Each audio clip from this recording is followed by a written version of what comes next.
Studio 110.live back at it. Dirty Harry in the captain's chair. It was a good weekend. It was actually a great weekend. Relaxed. Slept until about 12 o'clock Saturday and Sunday. I needed to catch up on the rest. Ate healthy, although I had a great desire for either a waffle or pancakes last night, but I skipped out on those two because I was hosting a show at this cool venue called what the heck was the name of that venue? It's actually on one of my show prep sheets here. It's called Substation in kind of off of 45th there below Wallingford. Shout out to all the guys last night, JR and Payday and all the guys last night. They were up on stage. I'm all about supporting local music, always to the fullest. It was a good hip hop show. The city came out. The place was packed. So, it was really good to just see, a collective effort of guys getting on stage and, really doing what they do the best. So it was a good night, and got home a little late, but you know what? Hey, that's a Sunday night, and shout out. I'm sorry I couldn't make it down last night, but shout out to my boy DJ Fly Rich, who spins down at Sarajevo Lounge on Sunday nights in the back room. They do kind of like the salsa in the front, and then they kind of do the hip hop in the back. So that's kind of like a recap on my weekend. Oh, can't forget one of the highlights. Yesterday I was driving around, and I just happened to stop into one of my local H&Ms, and I was telling my show producer Erica this, that there are a couple sweatshirts that I liked at H&M. And the one that I'm actually wearing today, I don't know, people can definitely see it on camera right now. It was like $30. It was marked down to $7, and then you got 30% off the $7. So one of the few times in my life that I got a sweatshirt for like $3.50 from $30. Not bad. I mean, not bad. So shout out to H&M for almost giving stuff away for free. So it was that was one of the highlights of my weekend. And shout out to all my buddies that I hung out with this weekend. It was a good weekend. I got to give a huge shout out to my guys Jason and Jamal from the High Children. They're back in Seattle safely from their wonderful, successful trip in New York City. They met with my guys at Fan Stereo. And I think my boy Jason went to a Knicks game at Madison Square Garden. So we'll have an opportunity, hopefully, to get them either in the studio or on the phone here in the next couple weeks to talk about that.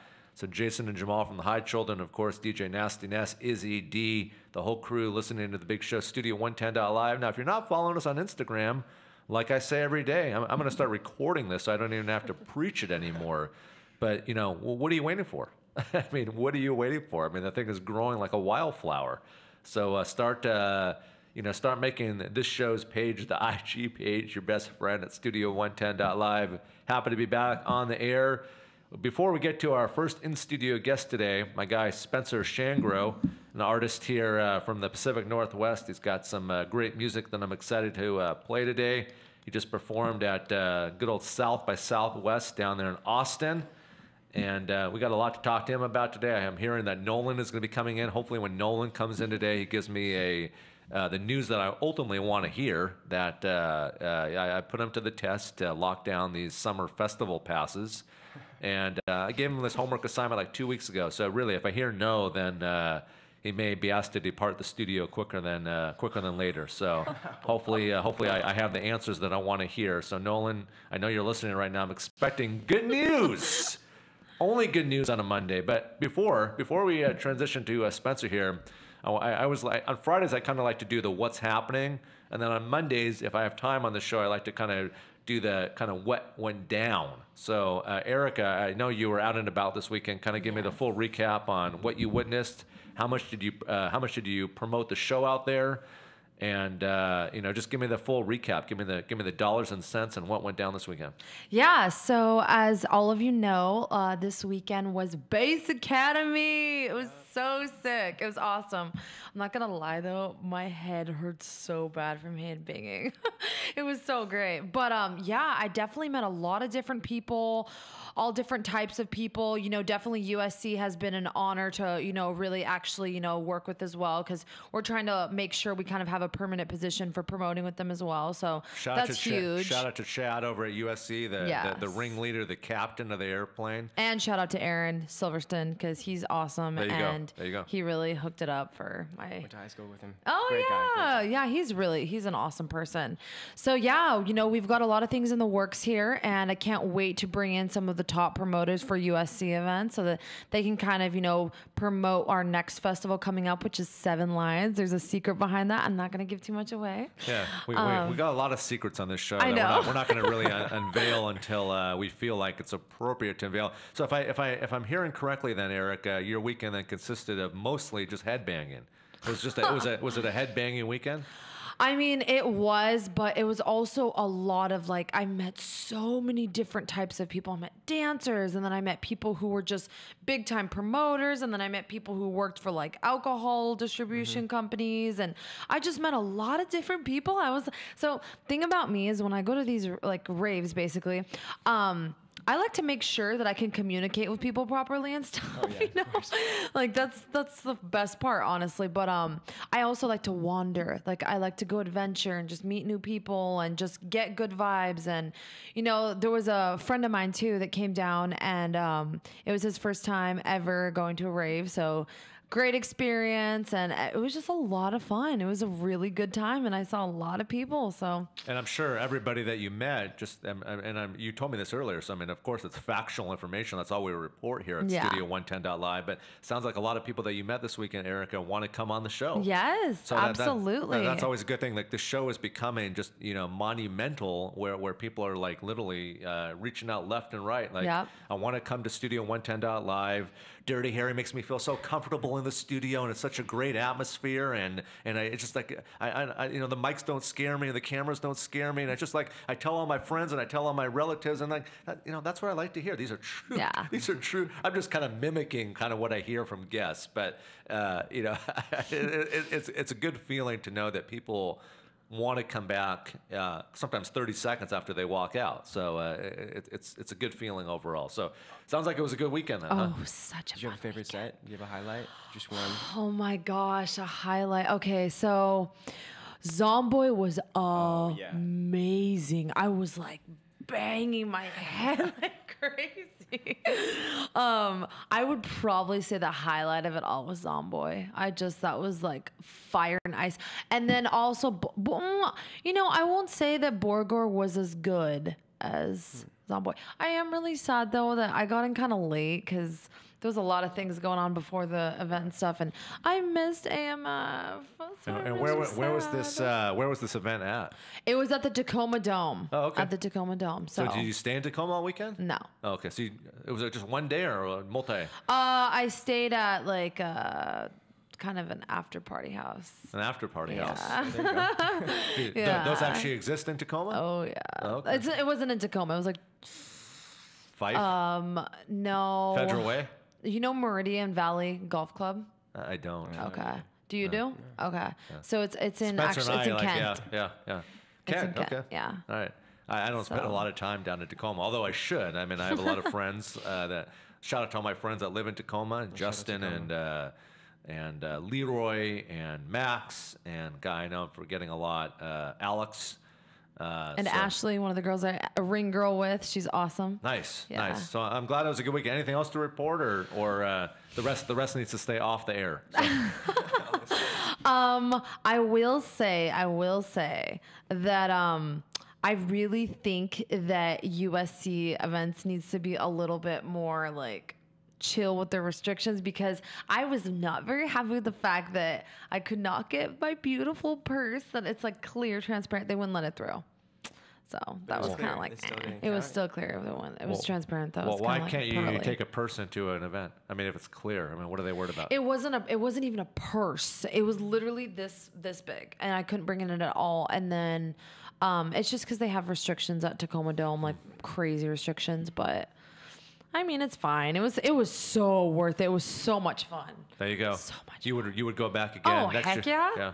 I just don't know if I would. I mean, my neck hurts so bad. Well, I'm glad you didn't call in sick today. I'm glad we didn't have to get a backup to fill in for the show No. producer. You made it in. You probably took some ibuprofen, hot shower, hot bath, and you got yourself together. Yeah, You know, it's and I like- went to the gym yesterday. There you go. Good, Yeah, a good. few coworkers not show up for work. They all called out. Oh my god. So I'm hearing we got another. I'm hearing we got another big week of in studio guests. Oh, Everything yeah. from NFL players To marijuana. to marijuana to some tech people. So once again, I mean, I'm not surprised. I mean, all the hard work that goes behind the scenes here at Studio 110.live. Absolutely. Let's transition here into the first in studio guest of the afternoon. Spencer, welcome to the show. If you can talk, Yeah, how's it going? How's it going? make that mic your best friend there. And, Yeah, thanks for having me today. Thanks for coming in. And I'm all about supporting local music. And you've got a couple songs. You got a song called Preoccupied. You got a song called Hold On and Alibi. And I can tell you that my show producer Erica, from pretty much the time that she got in today, I'm here in the office and I hear like the song blaring. Oh yeah, you're playing it too. Through our speakers I here was obsessed. at Studio 110. I hear the that's song awesome. just bleeding like through the speakers, and I'm like, what am I listening to? Like, I mean, it's like, if it was up to me, I'd be listening to some, West Coast Snoop Dogg to kick Okay, off yeah, the day. yeah, But nothing against Spencer Shangro here. But I just was like wondering, and then it clicked to me that this was our first in studio guest today. So how was your weekend, man? My weekend was great. I'm really excited to be here. It's been really busy lately, just trying to finish up these next 6 songs. So Yep. putting out a whole new live project. But yeah, I'm really glad you were playing this song here. That's Oh, awesome to hear. What did your weekend consist of? Or? My weekend actually consisted of a lot of. I just moved into a new place, so I spent so much of my time just doing that, and it's exhausting. There you go. It's so Yeah. tiring. trying to Moving switch. is stressful. Yeah, so. it is. It's like You got to get the physically U-Haul exhausting. truck. You got to pack the boxes. Yeah. You can make sure that you got to tell your friend, since they're probably half drunk, Oh, coming to yeah. help you on a Sunday, like, don't drop the china. Right. So, Luckily, I had some really good friends that helped me move, and Good. it made it so much easier. and you save probably a lot of money too. Oh, So, hundreds. yep. But so, yeah. So let's talk about, you just performed at South by Southwest. I did. Talk about that experience. Because, in a newsworthy related event, Mm-hmm. we heard about the crazy dude down there that was sending off the bombs I left know. and right. Yeah, and 5 packages showed up at the Airbnb that I was staying at with everyone. Yeah. And we woke up and we were so confused about these packages. And so I was trying to call the Airbnb owner. I was like, what's going on? And a few hours passed, and I was like, I'm getting out here. And so I left the Airbnb because I was so freaked out, and because these gosh. packages were huge. Did you think about calling the bomb squad just to Yeah. ignite it right there on the front porch? Yeah, because in the same neighborhood I was staying in, actual bomb went off in East Austin. Did you So- hear it? Did you see it? I didn't hear it, but it was all over the news. There were Wow. helicopters, and the response was crazy. But luckily, our Airbnb was like, "Hey, I ordered those. It's okay. You can put them in the garage." Yeah. But still, I was so scared. Yeah. It was just And then so you're crazy. probably thinking the homeowner, the owner of Airbnb, and you can put them in the garage. And then you kind of probably put your ear to the box, thinking is there a Right. ticking sound? Tick, tick, I tick. know. And then- I walked up to it and I was like, "Okay, yeah, I'm done. I'm out. I'm out here." Yeah. But I'm gonna go to the next Airbnb. I'm sure I they did. were I hard went- to find, right? I went to my manager's Airbnb later that day because he had a pool and it was great. But There you go. So talk about just the overall experience. A lot of people listening haven't been there, and So- I've seen it, but talk about just kind of from your vantage point in terms of Okay. what you witnessed and kind of some of the highlights. So for me, South by Southwest is one of the most interesting festivals because it's a whole city, and it's not just music; it's art, it's film. It's all these tech people there as well. So it's Yeah. Everybody in your industry is going to be there. Yep. All the labels, shout out Warner Bros, Universal, everybody's there. And I actually got sponsored by Lyft and Dick's Drive-Thru, based out of Seattle. Shout out Dick's. Oh, nice. And Nice. so luckily I paired up with them. They took me out to Austin. This is actually the second year in a row doing it.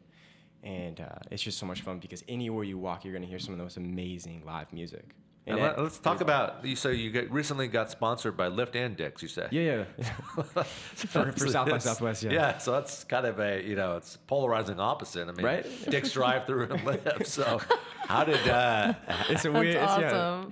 yeah how did those come about? How did you did they? It's kind of a was it- weird story, actually. Yeah, let's hear it. So it was about 1:30 in the morning. I just got off work at Key Arena because I was working for Sia when she was in town. Uh-huh. And so I was like, man, I want a milkshake. So I walked over to Dick's, and in line, I ended up meeting one of the family members of who owns Dick's Drive-Thru.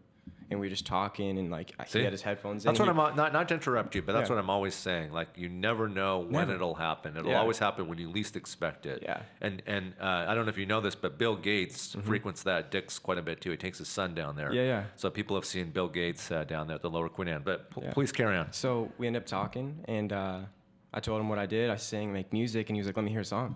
And I was like, "Right here." And he was like, "Yeah." So we put a headphone in and listened to actually Preoccupied. Oh yes. And we ended up just clicking right away, and he bought me food that night. Nice. At like Got a 2 free in the- milkshake. I got a Nice. free meal out of Wow. it. At like 2 in the morning, we ended up, exchanging contact info and then started collaborating. And he was Great. like, "I'm trying to do this project at South by," and that's how it all happened. Did you think because Dick's is always like this, especially on a weekend, the line goes all the way back there. And Oh, yeah. It's a popular establishment here in Seattle. Like, did you think about doing like a solo a cappella so everybody could be hearing Just it? Just like a in line. performance, like just a random performance, like as you're waiting for your cheeseburger. Actually, next time maybe I should. Yeah, you 'Cause- should. You should. And You get should somebody perform filming it at the same preoccupied time, as yeah. people are waiting for their greasy, delicious fries. Or maybe on the roof. On Broadway, maybe do a performance on the roof. Macklemore did that. Exactly. So, Let's why? do it. That'd be sick. From Macklemore to Spencer Shangro. I mean, you never know. I mean, Wow. now that you have a relationship with owners, and speaking of Dick's Drive-Thru, I just saw on the news that they're expanding now to Kent. I Yeah, guess they're yeah. opening up a new location down Yeah, it there. should be ready So pretty maybe soon. you should be reaching out to them, saying that you'll be their musical act for Yeah, their do a live performance for their for them, live yeah. performance, and then maybe we'll see if we can get the show out there to broadcast live for that big old unveiling. And Sounds I'm like not a a good big idea. I'm not a cheeseburger fan personally, but I would indulge in some French fries. Yeah, once in a while, yeah. Yeah, I mean sometimes you just gotta you gotta do that. So all right, so we heard the side of how the Dick's Drive-Thru sponsorship happened, just Yeah. randomly waiting in line and waiting for your milkshake at 12:30 in the morning, and got a sponsorship out of it. Yeah, Now let's talk became really about good friends. let's talk about Lyft. So that actually was on their side. They ended up just like seeing what we were doing in South by, and we were like taking other artists while we were there and doing in-house in our Airbnb, actually filming, live streaming back to Seattle. And so they ended up really wanting to be a part of it. Gave us a bunch of Lyft credit as well, which was super nice. Nice. Did you use it today to get here? I didn't. I used it all in South by because you're going around to so many places. So Good, good. So how did you initially get your start in the music business? I know you were at the age of 7 when it kind of all started kind of coming into place for you. But talk about how you got your start ultimately to become an artist. To become an artist actually has a lot to do with my father. He's a professional bass player. He's played in the Orchestra of Seattle, toured, was a hippie, played all over. And he really just kept being like, let's play music, let's jam. And so doing that so many times, I ended up loving it so much because it's so fun to just play music with whoever I meet. And then from there, after writing music, I got offered an internship out in New York. And so at 18 years old, I moved to New York. I was teaching songwriting to 13 and 19-year-olds. And at the same time, I was studying at NYU with different producers, different teachers. And that really made me just want to keep going with it. Wow. And I'm sure that opened up a lot of doors too. Being in New so York many. City, market Yeah. number one, you probably rubbed shoulders with a lot of music managers I and did, record yeah. companies, and I'm sure that ultimately helped. Yeah, recording at Dubway Studios out in there in Manhattan. Yep. Tons of really amazing people out there. So that inspired me to just keep going. to see. When can we expect to hear the album? When's the album supposed to drop? So we're thinking May 12th. Okay. So mid-May is when I want to do the 6-song project, which is going to mostly be all live instrumentation. Because Okay. I've done a lot of more electronic songs, but this is going to be way more live and a bunch of guitar influence. So, Where is it going to be hosted? that's to be decided. Oh, okay, interesting. Well, maybe Spencer will come back here in the studio and we'll make that as a special announcement. I would love to, yeah. Oh, we'll, yeah, we'll get you back in here. So Preoccupied, Hold On, and Alibi then are the three that currently are the three priorities that we can discuss. Yeah, And then also you're saying one there's more. another 3 more that'll be on this album. I also have this song called Let You Go, which Okay. is a feature I have with 2 other artists here in Seattle. And before we play Preoccupied on the air, how did we come up with the title Preoccupied for this record? It's a good story too, actually. I was sitting in the studio with a couple friends, and I was trying to write. I was trying to come up. I was listening to the beat, and I looked around, and like everyone was on their phones. like I was in the studio with 4 or 5 friends, and I would look around and every single person was on Instagram, on Twitter or whatever, and I was like, what's going on? Like, you guys are all so preoccupied with your phones. Yeah. And so I kind of just kept talking, and I was like, wait, let's make this song about this, because that's what was on my mind. Yep.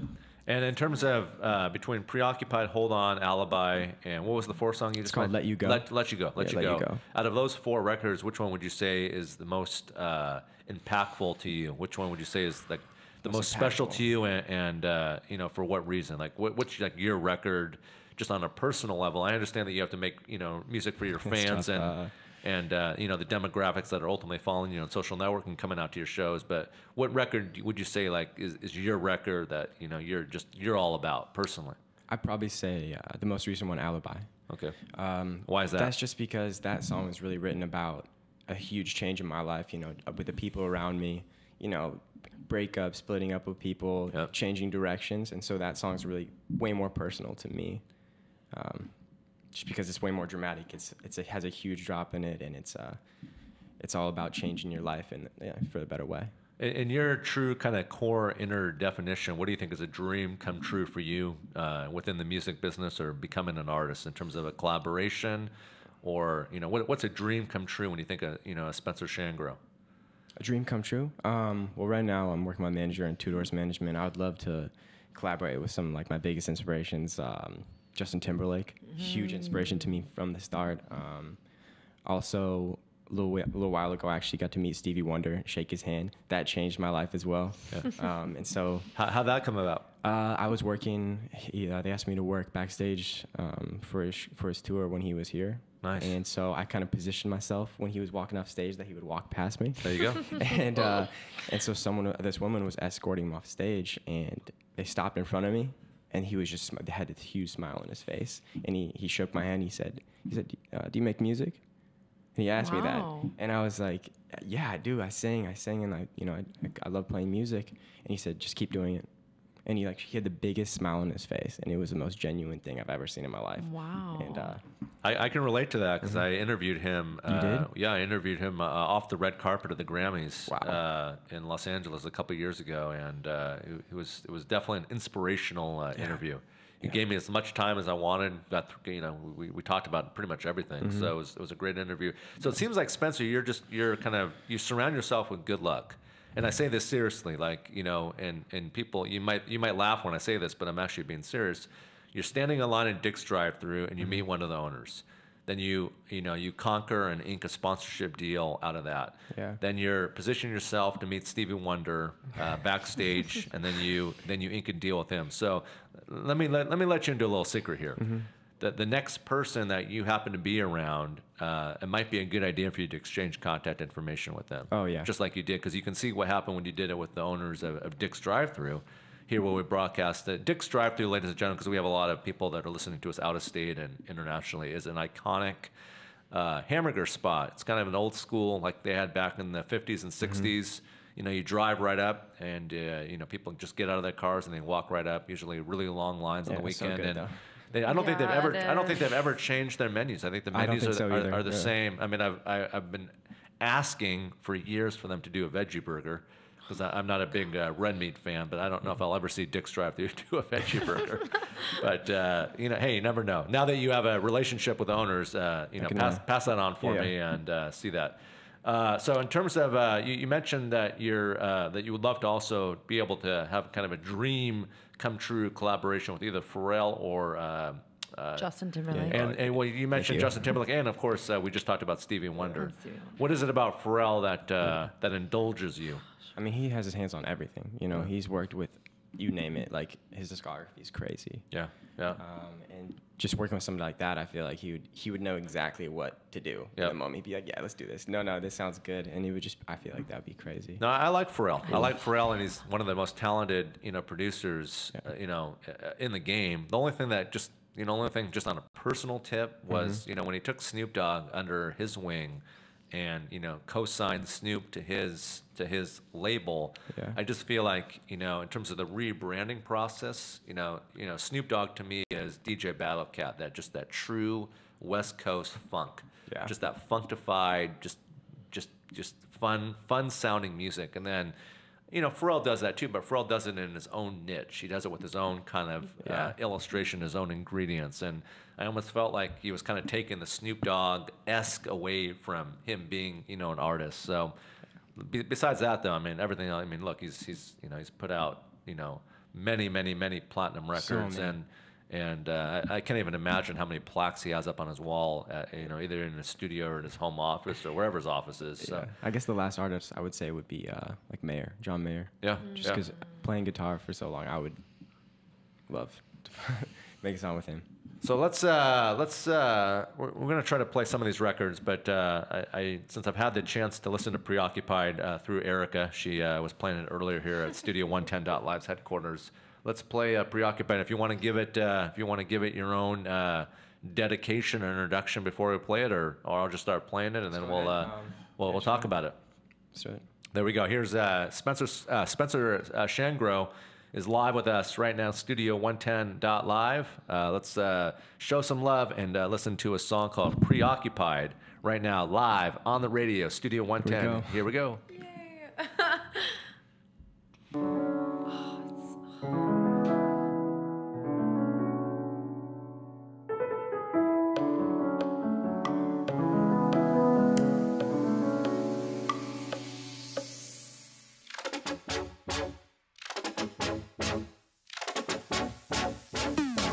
All I wanna know is how we're getting home. You've been talking way too much, you've been texting on your phone. I'm preoccupied, my life, my time is gone.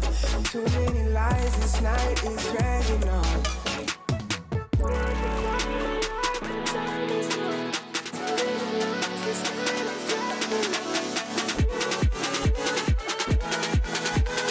preoccupied, my life, my time is gone. I'm preoccupied. Talking way too much. I'm preoccupied.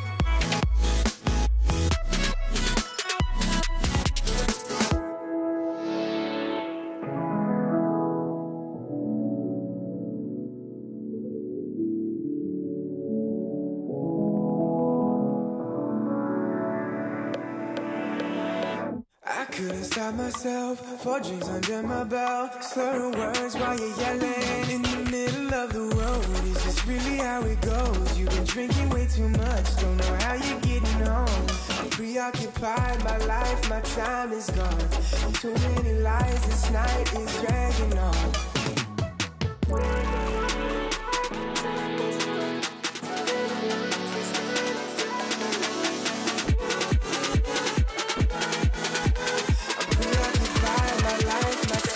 Gone.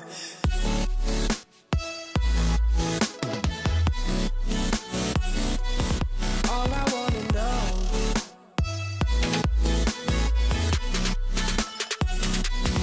All I wanna know is how we're getting home. We've been talking way too much, you've been texting on your phone. I'm preoccupied, my life, my time is gone. Too many lies, this night is dragging on. I'm preoccupied. Talking way too much, I'm preoccupied.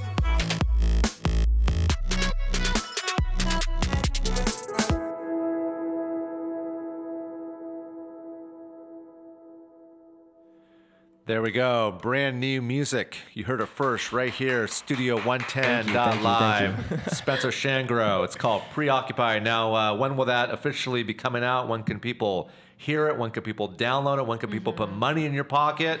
So actually, give me the full ingredients here on Preoccupied. It's actually right now. You can get it on Spotify, Apple Music. It's if you just search Spencer Shangro on there, you can find it and check it out.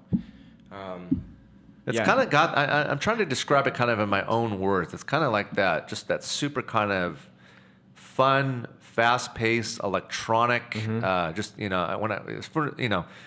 Erica was playing it earlier here around the studio, I thought of like the first venue that I thought of was Q Nightclub on Capitol Hill. Yeah, I played there about 3 times actually. Yeah, I thought of like it's a Q Nightclub just sounding record. Okay. Yeah, I mean, actually, at the beginning, it's just piano. And so that's all it was at the beginning was I just wrote that piano part and kept it going. But then I was like, no, this song needs more. It kind of needs to bring more people in because I wanted to appeal to kind of You can come a little closer to the mic here. I wanted to, like, appeal to more people right now. And so I added all these different things, worked with a few other friends. And what studio did you knock that bad boy out in? Home studio. And where's that at? Yeah, we have one over by Golden Gardens. Oh, okay, And cool. then actually another studio right off Green Lake. And who produced that? So that was myself and my friend Alex. Oh, so you also Olson. produce your own music Yup. too? Yeah. Cool. I love working with other producers around Seattle, West Coast. So you're saving some money there too by producing your own stuff. Performing and producing. That's pretty good. I mean, I feel like right now music touches so many people's hands before it goes out. It goes through 3 or 4 lookovers, 2 different producers. So is this Erica? Is this song "Preoccupied" going to be your new favorite song? And Oh yeah, I'm about to add Yes. it to my gym playlist right now too. if your audio in your car could detect BDS detections in terms of that shows kind of us folks in terms of how many spins records are being played these days. I mean, I'm sure it would be in power rotation in your car. Yeah. Oh, absolutely. Probably be It's played like 7 perfect times an summer hour. music. Yep, 7 times an hour. What's been your favorite place to perform, Spencer? In Seattle? Well, anywhere. So actually, I did a show at the Neptune, which was one of my favorites. I got to open for this band called Cut Copy, and they sold out the Neptune. So I got to play there, and it was so much fun because I went there as a super young kid. Yep. So that was amazing. I also got to play out at Wazoo. How many people were there? It was called Springfest. I opened for Joey Badass and this guy Kyle. Super talented, both of them. And I would say, it was probably 1,000, but it was Wow, It was cool. outdoors, so it was a totally different vibe. It was super fun. Everybody was going crazy. Talk about Joey Badass. Talk about what was that like? I mean, he's super professional. He's been playing so many shows for years. You know what I mean? Like, I have a lot of respect for him. He just came and he did his thing. He was very calm. That's what I was surprised by. He was so calm before his show. Yep. And, I got so excited because I was like, I love playing college shows because the energy is crazy.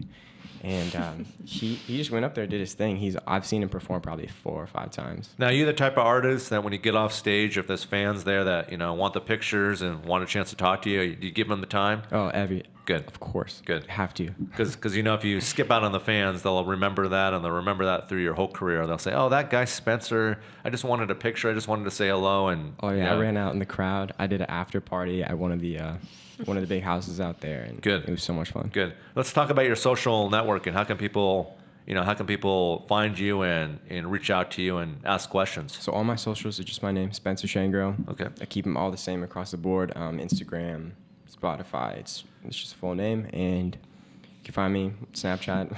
Same thing.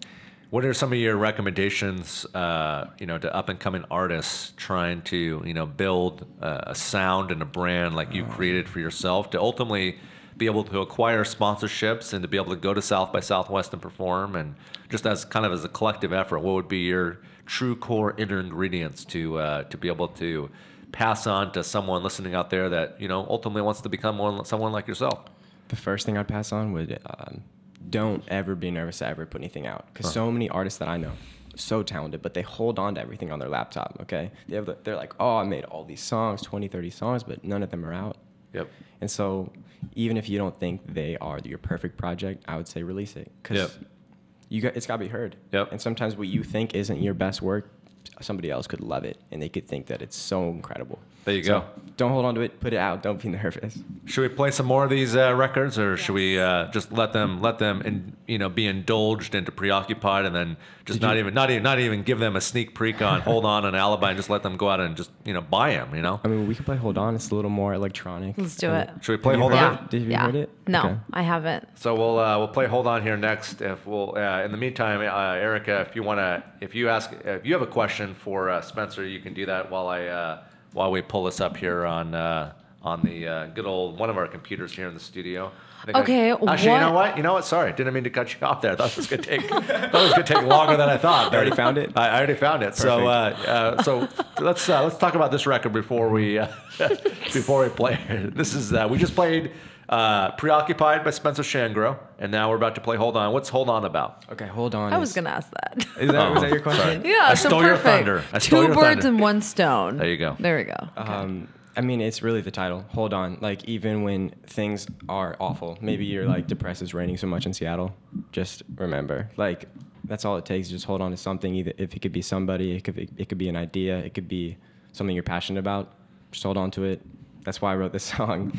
I mean, that's really what it comes down to, is like, just don't don't lose track, don't lose sight of what you want to do. Yeah. And like you said, you shouldn't be depressed because Life's summer's right too around the short. corner, and summer. I mean, look outside right now. It's I a nice know, day. It's beautiful. It's a nice Even though day. you guys can't see, it's gorgeous. It's a nice day here, even though we have a little heater here in the studio. But let's play the second song here from Spencer Shangro. If you're just tuning in right now, Studio110.live. Got Spencer Shangro here in the studio. What's up? Thank you again for having me. Thank you for coming in. And Erica, we're calling Mondays. Mic Drop Monday. Mic Drop Mondays. Yeah. Mic Drop Mondays, and we do Tech Tuesdays. Tech Tuesdays. Tech Tuesdays. So and then Fashion Forward Fridays. Fashion Forward Fridays. So we got a lot of fun, influential people coming up. Spencer, you have the opportunity to kick off our week. So I appreciate you coming in. I'm all about supporting. I love the studio here. It's amazing. Thank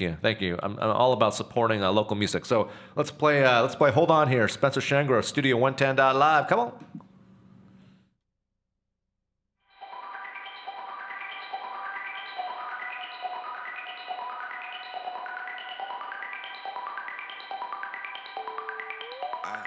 Let's go. Just let me break it down for you now and give you something else to go on. Cause when you're rushing in, rushing out, telling me hold on. So when time just feels irrelevant, can't explain what you've been telling me. All the time's been going back and forth, no chance to hold on.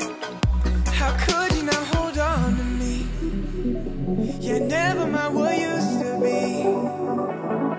If we felt like we had the world in our hands, how could you not hold on? Just hold on to me.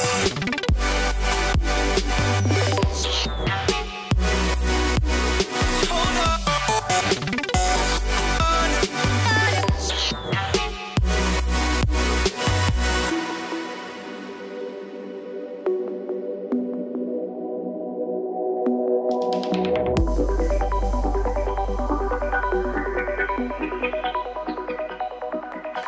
I'm a fool for what you're telling me. Late nights consumed by jealousy.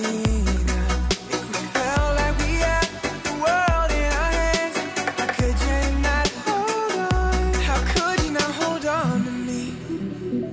Yeah, never mind what used to be. If we felt like we had the world in our hands, how could you not hold on? Just hold on to me.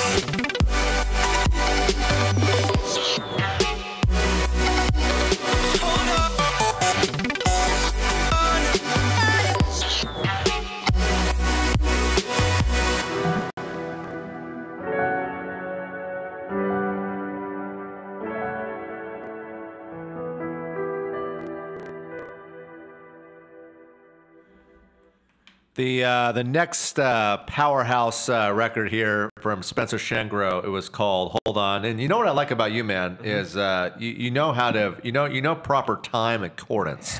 You know how Thank to you. you know how to make your songs just the right amount of time. Like 2:22 is the perfect amount of time for a record For like this. radio, yeah. Some people, they'll put out 3-minute and 10-second songs. It just carries on too long. Yeah. So I feel like 2 minutes is the perfect length for Hold On. And Yeah, that way you can repeat it, play it again. Yes. you absolutely can. You can do that, and it just doesn't get boring, and you can play it multiple times. And I'm really excited. The next one that we'll play here at Studio110.live today is called Alibi. And set Alibi up here for me before I play it here. And also when I do it live, I actually extend part of the songs and add in, different Oh, instrumentation. wow. That'd be sick. So what's Alibi about? Jobs go on. What? What's Alibi about? Alibi was kind of the one just about my life and changing what I want to be doing. And kind of went through, I wasn't really sure what I wanted for a while. And so Alibi is just like getting out all of the things you don't want in your life. Make sure, you have the best people around you. Make sure. Should we play Alibi? Usually, hopefully you know this. Well, you probably don't know this, but usually when we have artists come through, like sometimes we don't play any music. But really? Yeah. you're the first artist since we've been on the air that I'm playing multiple records Wow. for. Thank you. So, I'm glad. Yeah, no problem. Yeah, we no can problem. play Alibi. It's a little bit longer of a song. But I'm showing 2:48, so it's about what 24 seconds longer. Okay, let's yeah, do it. it's not that much longer. So I mean, we're getting this like is really also- technical here. I This mean, is it's the most about, recent one. This is that the I most did. recent. Yeah, this took me a long time to write. Actually, I don't know Oh, why. I'm It took like excited. 5-6 months. Why? Just I kept changing it. I worked with my friend Alex on this one as well, and we just kept changing parts of it. We weren't happy with it, and then eventually you had to let it go. There you go. Let's play Alibi, Spencer Shangro, and you can reach out to Spencer Shangro by just typing in your name, right? Yeah. IG and Twitter, Yeah, and last do you even use name's Facebook SH. anymore or no? You know, not really. I No. try to. My manager really wants me to keep on Facebook, but Your manager didn't want to come in today, or he's busy? she's in Hawaii. Oh, she's in Hawaii. He's in Hawaii. Oh, he's in Hawaii. Yeah, with his family. He's, I'm a little jealous, honestly. I kind of wish I was too, but He I'm shoulda- so happy to be here today. Thank you for coming. He should have booked you some shows down there and surprised you and said, "Hey, you're coming on board and performing just at some hotel functions Some or beach stuff like that, parties, some yeah. beach parties." Yeah. You never know. All right, let's play. So far we played Preoccupied. We yeah. played Hold On. Now we're about to play Alibi. Alibi. Spencer Shangro, Studio 110.live. Here we go.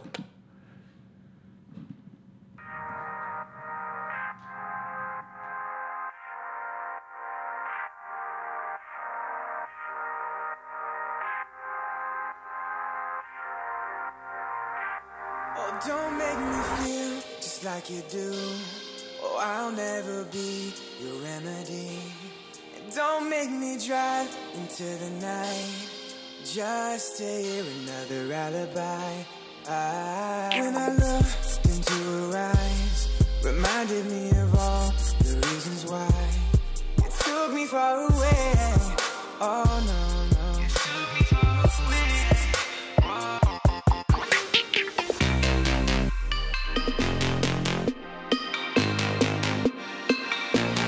Don't make me drive into the night just to hear another alibi.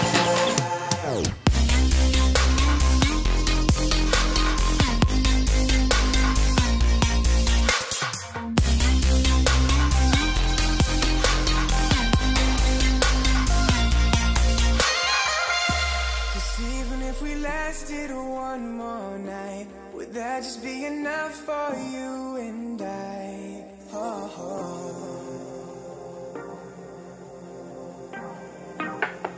I gave you my hand when we were only hanging on. My chance to slip away, a life worth running from. A life worth running from.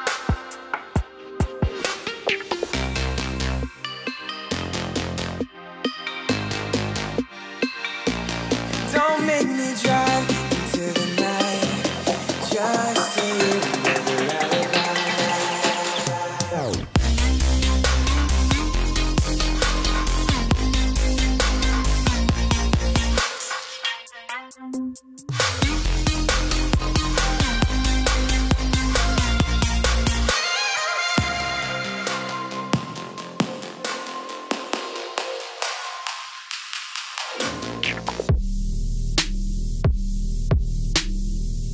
I like that beat.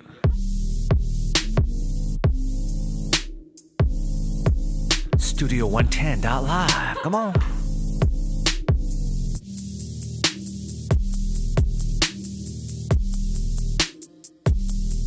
Follow us on our Instagram, Studio110.live.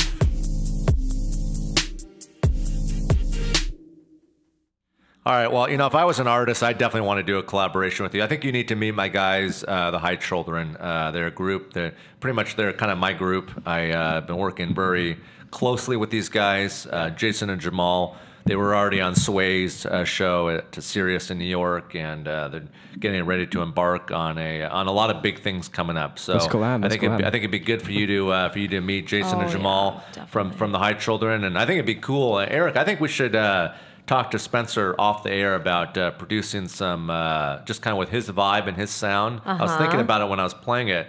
just maybe some kind of production that I can play, play here on the show, like maybe like kind of a cool, fun show intro. Okay. Where just kind of with that kind of sounding vibe to it that I can play kind of before I pot the mic up every day, and with that vibe where I know, I love it. I think love your style. Thank you so much. I think that could be kind of a cool look for the show, and I'm trying to collab with anybody right now. I'm trying to sing on as many songs as I can, write music for people, and also use Oh yeah. And we're going to be doing a lot of events here at Studio 110.Live's headquarters, so it'd be good to get you back and introduce you to some other guys that are going to be coming up, because I'm all about trying to align the proper people into place, and that's what ultimately puts a smile on my face to help people out. That's what it's about, connecting with everybody. Yeah. They were on Sway. Yeah, they were on Sway, and they've been around. DJ Nasty Ness, shout out to DJ Nasty Ness. Love you, Nasty Shout Ness. out. He gave Sir Mix-a-Lot his career. He opened the door for Sir Mix-a-Lot, and then he believed in me years ago and gave me my start in the business, and that's how I ultimately got to Def Jam Records, and then went over to radio from there. And so, like you said, it's just all about kind of that proper foundation built up, and just kind of like someone opening up the door, paving the roadway, for you, and Maybe a little luck too. And I think, and like I said, I think you have that, built into your empire. I think you have that in terms of the people that you've had an opportunity to meet, along the road, and like I said, especially being one of the artists here that went to South by Southwest. Other artist that was on my show a couple weeks ago was Huey P. Huey P was at South by Southwest, and I've only heard good things, and it makes me really happy and excited to know that the Northwest really had a good presence there. I mean, it seems like a lot of talent, including yourself, Spencer, went down and represented the Northwest, because for a while, a lot of the labels really didn't think there was any talent here. Everybody thought, a lot is coming back right now. Yeah, a lot's coming back, and people didn't really think that, the 206 ultimately our zip code here that represents, the Pacific Northwest didn't really have anything to show for it, and I completely disagree. Just based on just what I've been playing here on the air for the last 15, 20 minutes. So, like I said, any shout outs you want to give to anybody? I'm sure you have quite a few people listening. So many people. Well, go through them. Wow, where to begin? I want to give a shout out to my friend. He goes by Doozy. He's one of the top producers in Seattle right now. Shout out to all the venues in Seattle, Q Nightclub, everywhere else I've played. Who else? I don't even know. There's so many people. Your manager. Abe Claiborne. Huge shout out to Abe Claiborne. Everybody at Universal. All the sponsor people that have helped me. Shout out to Studio Live, too. Thank you. Studio 110.Live. Studio 110.Live. There you go. And you mentioned Universal. You're talking about Universal Records? Or? Yeah. So that's where my manager, he's been working for them for over 25 years. And he has his own company. It's called Two Doors Management. Nice. Huge part right now of my life just because I signed a 2-year deal with them. So I've been working with them a lot, getting different placements, commercial stuff, and so. Let's talk about what they brought to the table for you since you signed that deal. So far, we're going down to LA almost every other month, just working with different people from Warner, from, he's setting me up with all these live private shows with people in the industry, and pretty much just introducing me to all the people.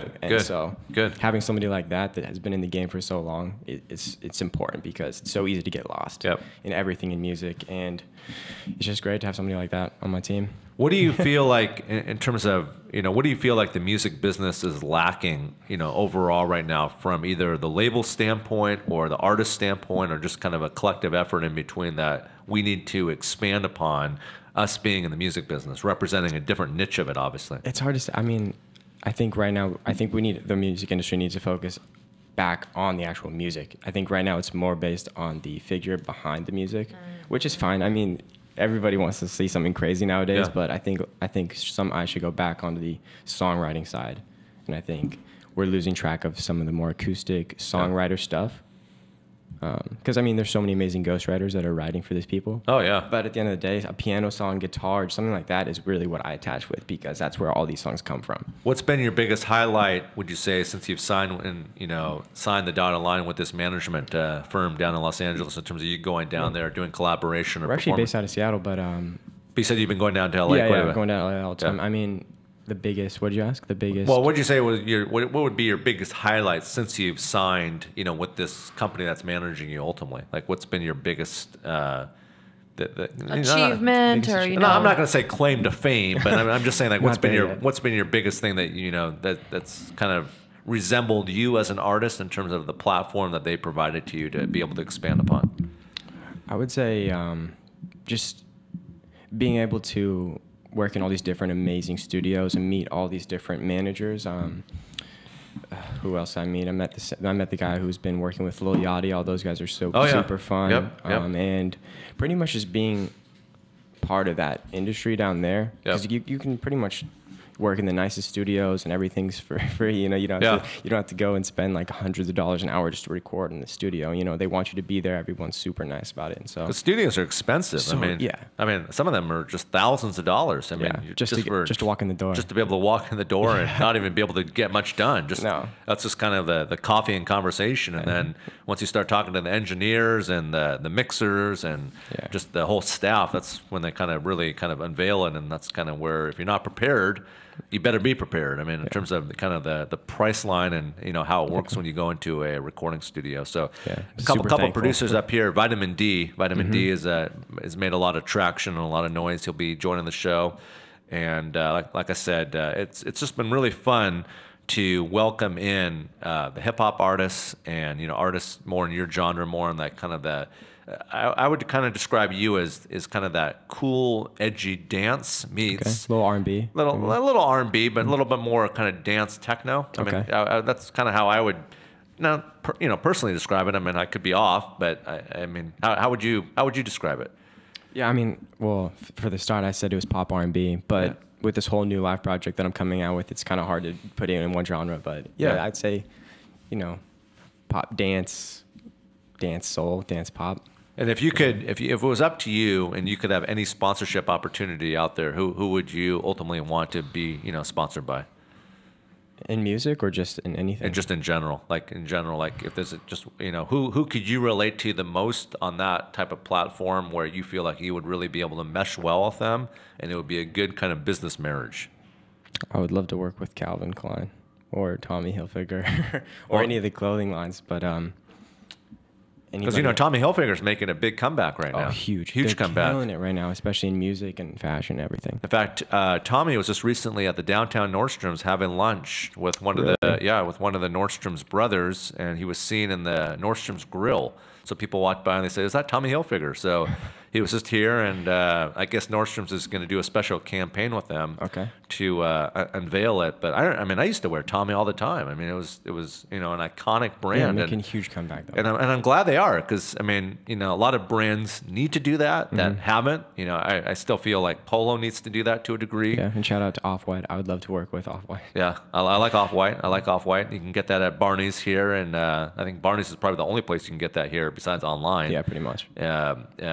Down here, and we're broadcasting Bellevue, but across the water here is our main staple called good old sunny Seattle. People think of it, it rains here every day of the week, but it's actually a pretty nice day here. Beautiful, yeah. It's a nice day here in the Pacific Northwest. Hopefully it'll continue to stay on. So I gotta say, out of the 3 records that we played, Preoccupied, Hold On, and Alibi, I think Alibi is my. You like Alibi the most? Alibi is my pick. I think. Really? I think the Dirty Harry pick is Alibi.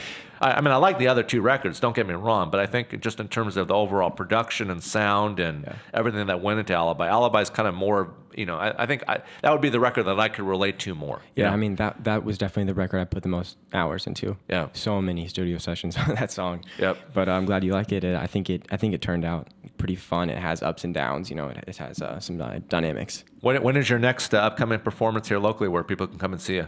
So I am doing a UW show. I just did a UW performance actually for one of their formal parties. Okay. But I have another one coming up in 3 weeks, and it is right on campus.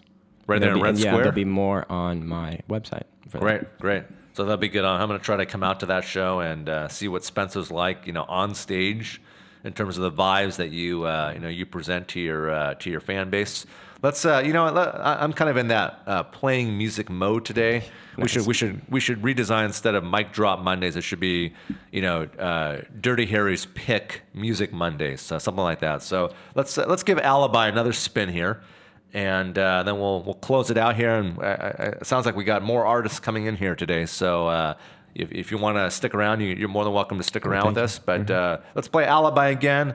New Spencer Shangro. You can follow him on his Instagram, just under Spencer Shangro. Dirty Harry here on the live, Studio110.live. Follow us on our Instagram, Studio110.live. We do these really fun after-show patio videos, and we did a fun one. We did a few last week, and you can get a good laugh off of off of our Instagram. So let's give this record another shot right now. Do it. Alibi, Studio110.live. Come on.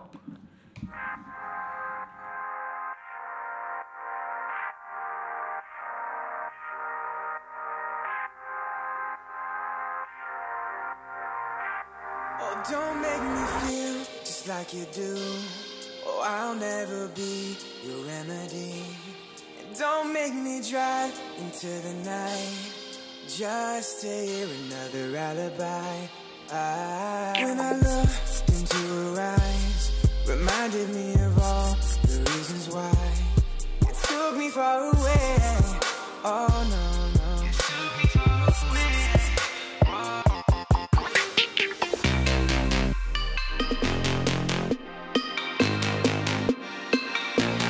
Don't make me drive into the night just to hear another alibi.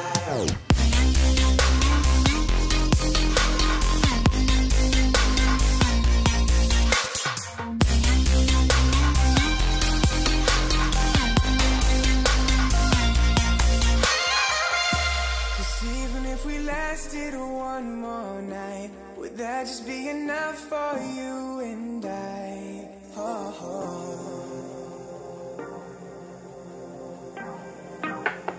I gave you my hand, knew we were rolling on. My chance to slip away, a life worth running from.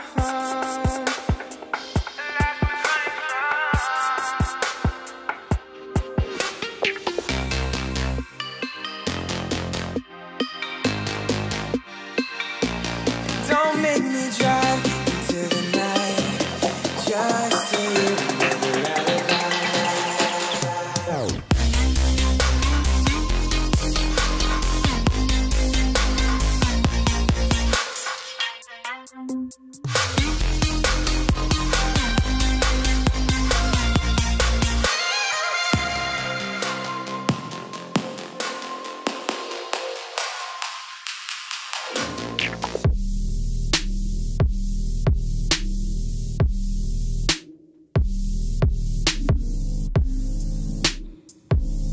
I like that part right there, man. Just Yeah, that right. beat just goes so hard in the paint. Yeah, this is just like the outro we were going for, just to kind Yeah. of like cruise out. I like this beat a lot. Yeah, this is the part we actually didn't even have this included in the song until one of the last studio sessions where we just threw it in. Yeah, if you do some production for the show, we got to use kind of that beat and that kind of that overall sound, that overall vibe, because that's just what I'm feeling, man. Yeah, let's do it. Like I said, and I'm happy the spin count went up on. Thanks to the big show today, the spin count went up on Alibi by a couple spins. Great, Thanks yeah. to Thank you, guys. the airplay here at Studio 110.live. For all these other artists out there that are listening right now, I mean, I'm not joking. I'm not kidding around when I say that. You know what? I fully support artists here to the max. And we have them come in and we do full interviews and we play their songs on the air and we introduce them properly the way they need to be introduced. So, Spencer, for your upcoming show, let's get you back in here. Yeah, I would love to come back. Let's get you back in here and give it the proper introduction that it ultimately deserves. Yeah. And Bring some new music, maybe. yeah, bring me some more music, and I'll continue to play it. And thanks for sharing your appearance today on the air on your social. I appreciate it, and we'll be in touch. The show, Great, thank you so much. The staff here will be in touch. Headed up by Erica, and we'll get you back in. And appreciate you coming in. You're more than Yeah. welcome to hang out with us. If you have other things to do, like produce more music, so you can get back in here quicker, I totally understand that too. So great I meeting don't all of want to hold you back. I'm hearing that you can sit over here for the time being. I don't like to keep guests in the back row here of the studio. You stay right there, buddy. But if you want to come over here. My producer here is telling me that we may speak to you about you're a teacher of music. So I definitely have questions about that. But let's welcome the next artist, since it's Mic Drop Mondays here at Studio 110.live. Of course, we just had Spencer Shangro on the air with us for the last 58 minutes. So it was a good 1 hour interview. Welcome here to the studio. If you can come closer to the mic here for me. We've got Zachary, and I don't want to butcher your last name. How do you pronounce your last name? Haim. Haim. Okay. Yeah. I was going to say that, but I wanted to. I wanted to play it. Say Heem, Haim, whom, whatever. So, welcome to the studio. Mic Drop Mondays, Studio 110.live.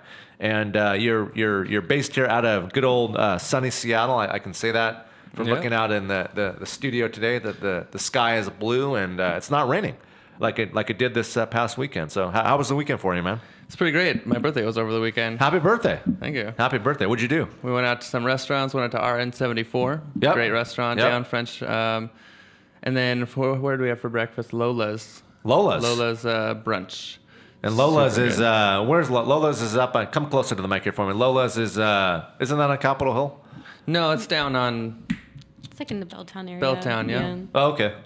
So you're happy with your birthday shenanigans weekend, huh? A lot of good stuff. Anything that could have been improved for next year or No, this one was a lot more calm than the last few years. We've been partying on my birthday pretty regularly. So this one we decided not to throw a party, to just go out, have some restaurant times. There you go. You know. There you go.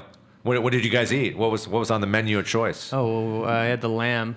The lamb. Some kind of lamb. Wow. Too many French words in there for me to actually. Yeah, don't even waste the airtime space to start talking about. We just know lamb. Lamb is good enough for most people. Yeah. What did you have? You had I had lots of seafood. Nice. That's my favorite. So I like it was really seafood nice, too. yeah. Love salmon. If anybody ever takes me out to dinner, you should know that I'm a big salmon fan. Love salmon. Love halibut, trout, cod. Stuff like that. So introduce yourself formally, Zachary, and tell me a little bit about yourself here. I mean, I know what I need to know, and I'm looking forward to having you on the air here with me, but give kind of the proper introduction so people can see you and hear you. So yeah, well, my name is Zachary. My artist name is ZKRY, all caps. Born in Montana, based music out of Seattle. Been working in a lot of studios. Been going to finish school. Doing internships at different studios, and now I'm just doing shows and doing albums. And what was the last show you did? Last show was actually in Kent. It was down at Sam's Sports Bar. Oh yeah, it's pretty nice though. They got a nice system. I've hosted there a lot of times. Yeah, used to do a weekly music kind of I don't know how you would describe it. It was kind of like it was a contest where we had multiple artists on the stage, each week, and it was really good. It was really good. The whole Federal Way came out, Tacoma came out, Puyallup came out, and Very Long cool. Lines. So it was a good it was a good night. Yeah. I wish those guys could have continued to listen to my recommendations to keep things going. But if people don't want to listen, they ultimately usually feel bad afterwards, and that's not my job to clean up their messes. So I did everything that I could do. So if you're just tuning into the big show right now, I got Zachary Haim. Did I pronounce that right? Yeah, you just sure did. Good. Got Zachary Haim here in the studio. Studio 110.live. He goes by ZKRY. I'm guessing that's an easy way to find you on your IG or your yep. Twitter or whatever you ZKRY_music for There you Instagram. go. Yep. There you go. And what's the next upcoming show besides the one that you did down at good old Sam's? We've got one coming up at the Substation. Yep. That's on the 27th with Drea Maryland. She's a wonderful singer-songwriter, as well as Jared Huff. He's Nice. touring. And then a new upcoming band called Bigfoot Formula. They're pretty good. We played a couple shows with them, so Great. should be a good show. It's an earlier show, 5 p.m. Opening doors, 5:30 is when the show starts. I think I'll be playing at about 6:30. Yeah, $8 at the door, 21 up. Well, we already have a few things in common because we can both relate to Sam's, and then guess where I was last night? No. Just take one guess. And we're talking about venues right now, so if you had to just take a wild guess that we're talking about venues, I wasn't at Sam's last night, so where else? You couldn't be at the Substation. I was. Right? I was. Wow. Hosted a show there last night. Yeah. Hosted a show last night. Shout out to JR and Payday. It was a good hip hop show. The town came out. The place was filled up to the max. People were outside, and it was good vibes. It was a good Very time to be awesome. out there last night. And shout out to Payday, man. He was Oh, one of yeah. the headliners on stage last night, and he's really doing it. Like the guy is just his lyrics are on point, and he's got just this really deep storyline that he's just. He wants to get out to his fan base to really be heard, and boy, did he was heard last night. So Yeah, I was actually at the Art Institute with Payday. We Yeah. were both there together. I Nice. was trying to get my degree. He was trying to get his at the same time. Worked on a couple things. We didn't work together, but we worked with some people that we worked together. So it's like kind Nice. of mutual prediction. So question here for you. What is your name? Meg Tolley. Meg Tolley. Yeah. So, and you're Zach's girlfriend. Yes. So have you ever met anybody? Zach and I have known each other now for about 6 minutes. Have you ever met anybody that has had this much in common in 6 minutes? In terms of being at the same venue at Sam's, being at the same venue at what the hell is the name of the venue last night? The Substation. Substation, and I mean, escaping my mind, too. the only thing that we really don't have in common is I don't like lamb, but he does. But I do like seafood. That's So good. Yeah. No, it's Kismet, and he's now. I mean, it's all about good vibes, right? It's Yeah. all about good vibes, and that's just what about. I mean, Spencer. I mean, believe me. I mean, you and I have things in common too. I mean, I like shout out to your sponsors. I like Lyft, and I like occasionally indulging in a vanilla milkshake from Dick's Drive-Thru. Hop onto the mic here. It's like, The veggie burgers, right? Well, that'll probably never happen under God's given green earth. I'll probably never be able to go to Dick's Drive-Thru. I mean, do you think I'll ever be able to go to Dick's Drive-Thru and get a veggie burger? I don't think in this so. economy, Rare. yeah. Oh, you think so? Yeah. Yeah. At least within 5 years. There you go. There you go. See, when you probably had kind of like a built-up, pattern in your head when you came to the studio to like, what's this interview going to be like? Is he going to follow script? Is he going to be off grid? And you can see that I've got 10 bullet points here, thanks to Erica, my show producer, that put this together here for me. kinda And threw it together, And yeah. really, we've only talked about really just ZKRY, just because I mean I like to have fun. I mean we'll believe me. Have a good There's a time. lot to talk about here, and we'll get to it. But I feel like we have to get to know people outside of music. We have to know, we have to know that it's your birthday, and we have to know that you like lamb, and that you like some of the same venues that I like, and it's all about common purposes here. So you have a single scheduled to release this Wednesday, I'm hearing. Thursday, actually, the 12th. Okay. Yeah, this Thursday, the 12th, got a single, Deafening. It's Okay. available for pre-order now at Amazon. Okay.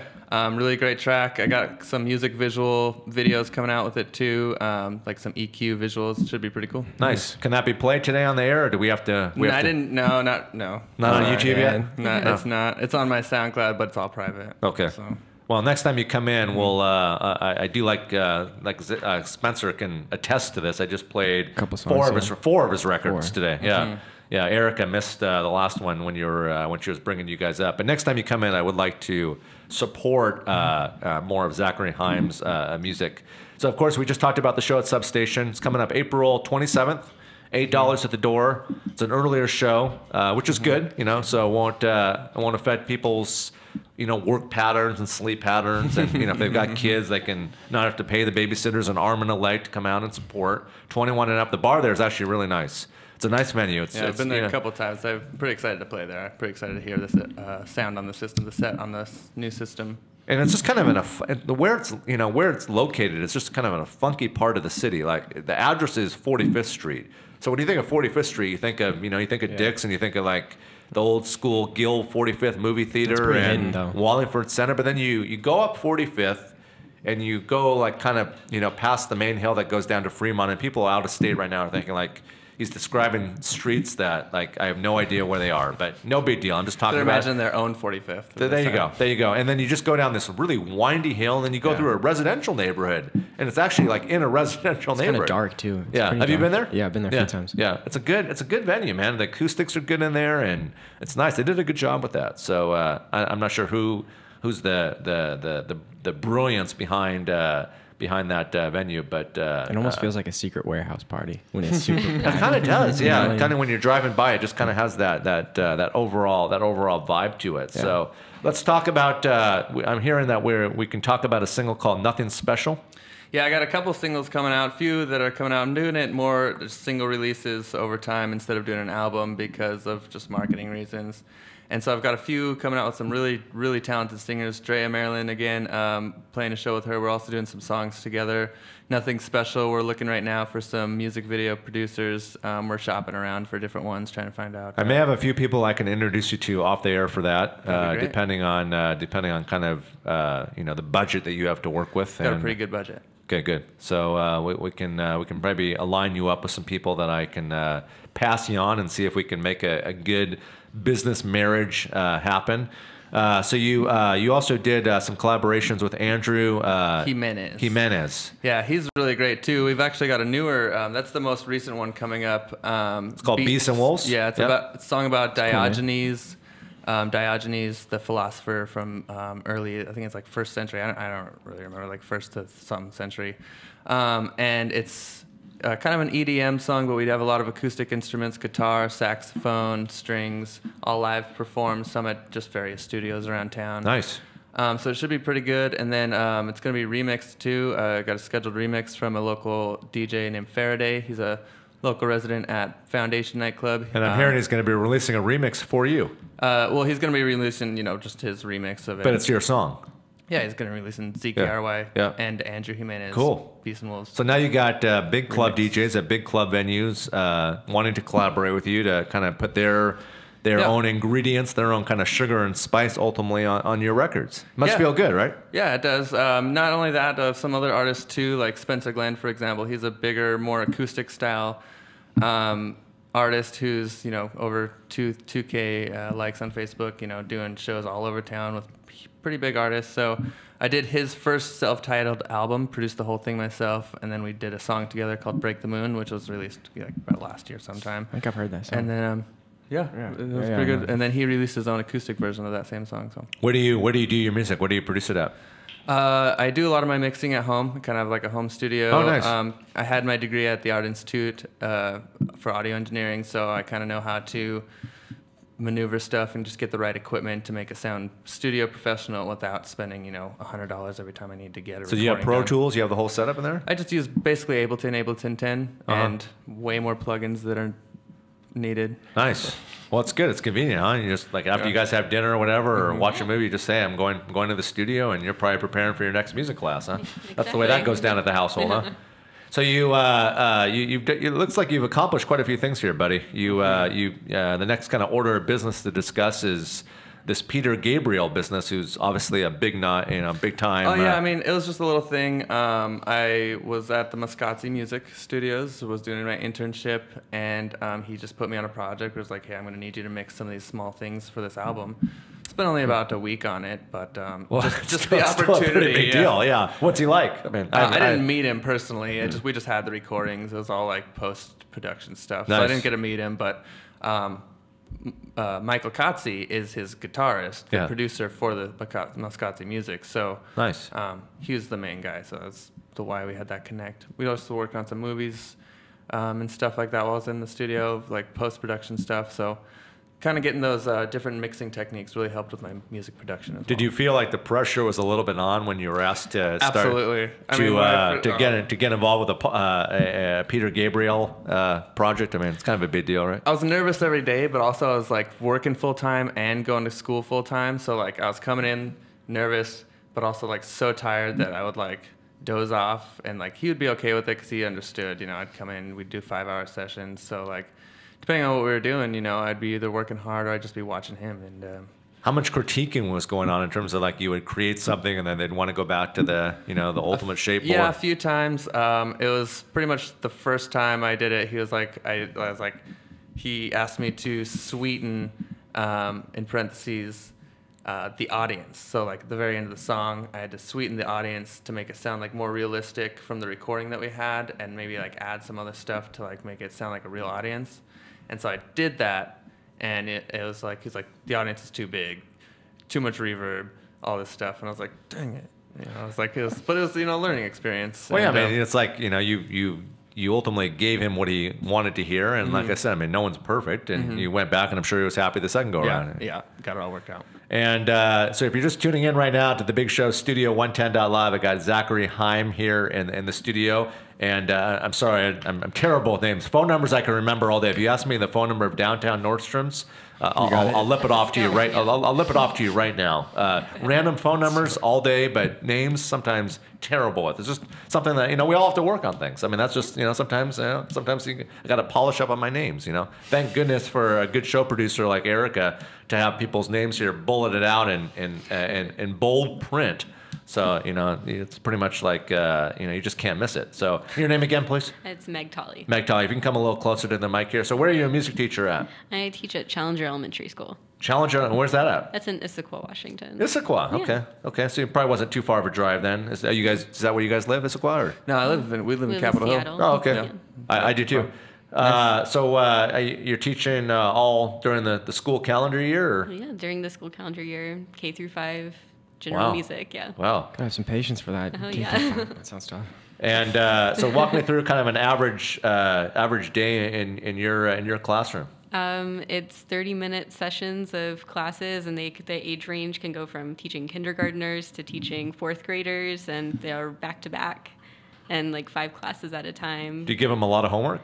I don't give them any homework. No? Yeah. What no. teacher doesn't give them homework? I mean, you would think that they'd have to go and buy a little cheap little guitar and play it No, for their I know. parents. And Well, I make them play recorder a lot, so their parents get to enjoy the noises of recorder. Good. So you're smiling at home knowing that the parents are getting a headache, just Yeah. like they should be doing whatever they're doing, and then they're just probably pissing their parents off left and right. Just a taste of what I get with 30 students and one 30-minute session, doing it all at the same time. So explain to me the difference then in terms of teaching a kindergartner music versus a fourth grader. Well, kindergartner, there's a lot more dancing, and their attention span's a little shorter. So Yeah, I I would have think to so, yeah. transition through activities a lot quicker, whereas a fourth grader, we can kind of sit on a topic for a little while Yeah. and before transitioning away from it. Now, is there anything such defined as patience training? When you're a school teacher for those kind of age group of kids. I mean, Yeah. I'm sure it kind of can get under your skin a little bit sometimes. I think there's just a lot of just taking a step back and taking a breath that takes place. Yeah. And breaks are very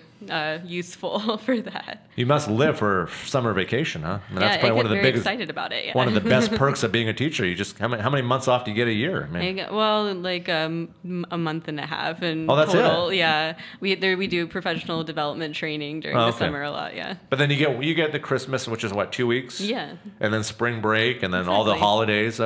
Yeah, spring break's why I'm here right now. So Oh, there you go. Yeah. So you're sleeping in now, and you're trying to downgrade from your day-to-day hardships sometimes of dealing with kids who probably get on your nerves. Yeah, basically. Well, it's good. You're the first teacher. You're the second teacher. Speaking of who mentioned the Art Institute? Yulia was in here, and she's a fashion professor at I don't know if you know her or not at Art Institute, and so you're the second teacher. So. The show here is progressing now to teachers, so it's good. Now it's good. The show needs to become more adaptive to more intellectual, smart topics like this. So believe me, I still have more questions, but I want to transition here to your boyfriend, Zachary Heim, who's on the air with us here at Studio 110.live. You also had the opportunity here to meet Paul McCartney.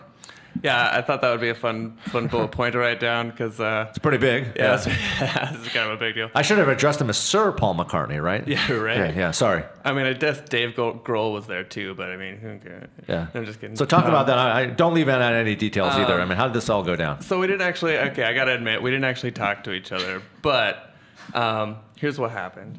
I was working for Rhino Staging, just doing a gig. We're going out to Safeco Field. It was like 2004 or something like that. No, that was too far back. 2014. Okay. Probably a little bit more accurate. No big deal. Only 10 years. Yeah, right. You could have said, 97 and that was 2009. No big deal. Yeah.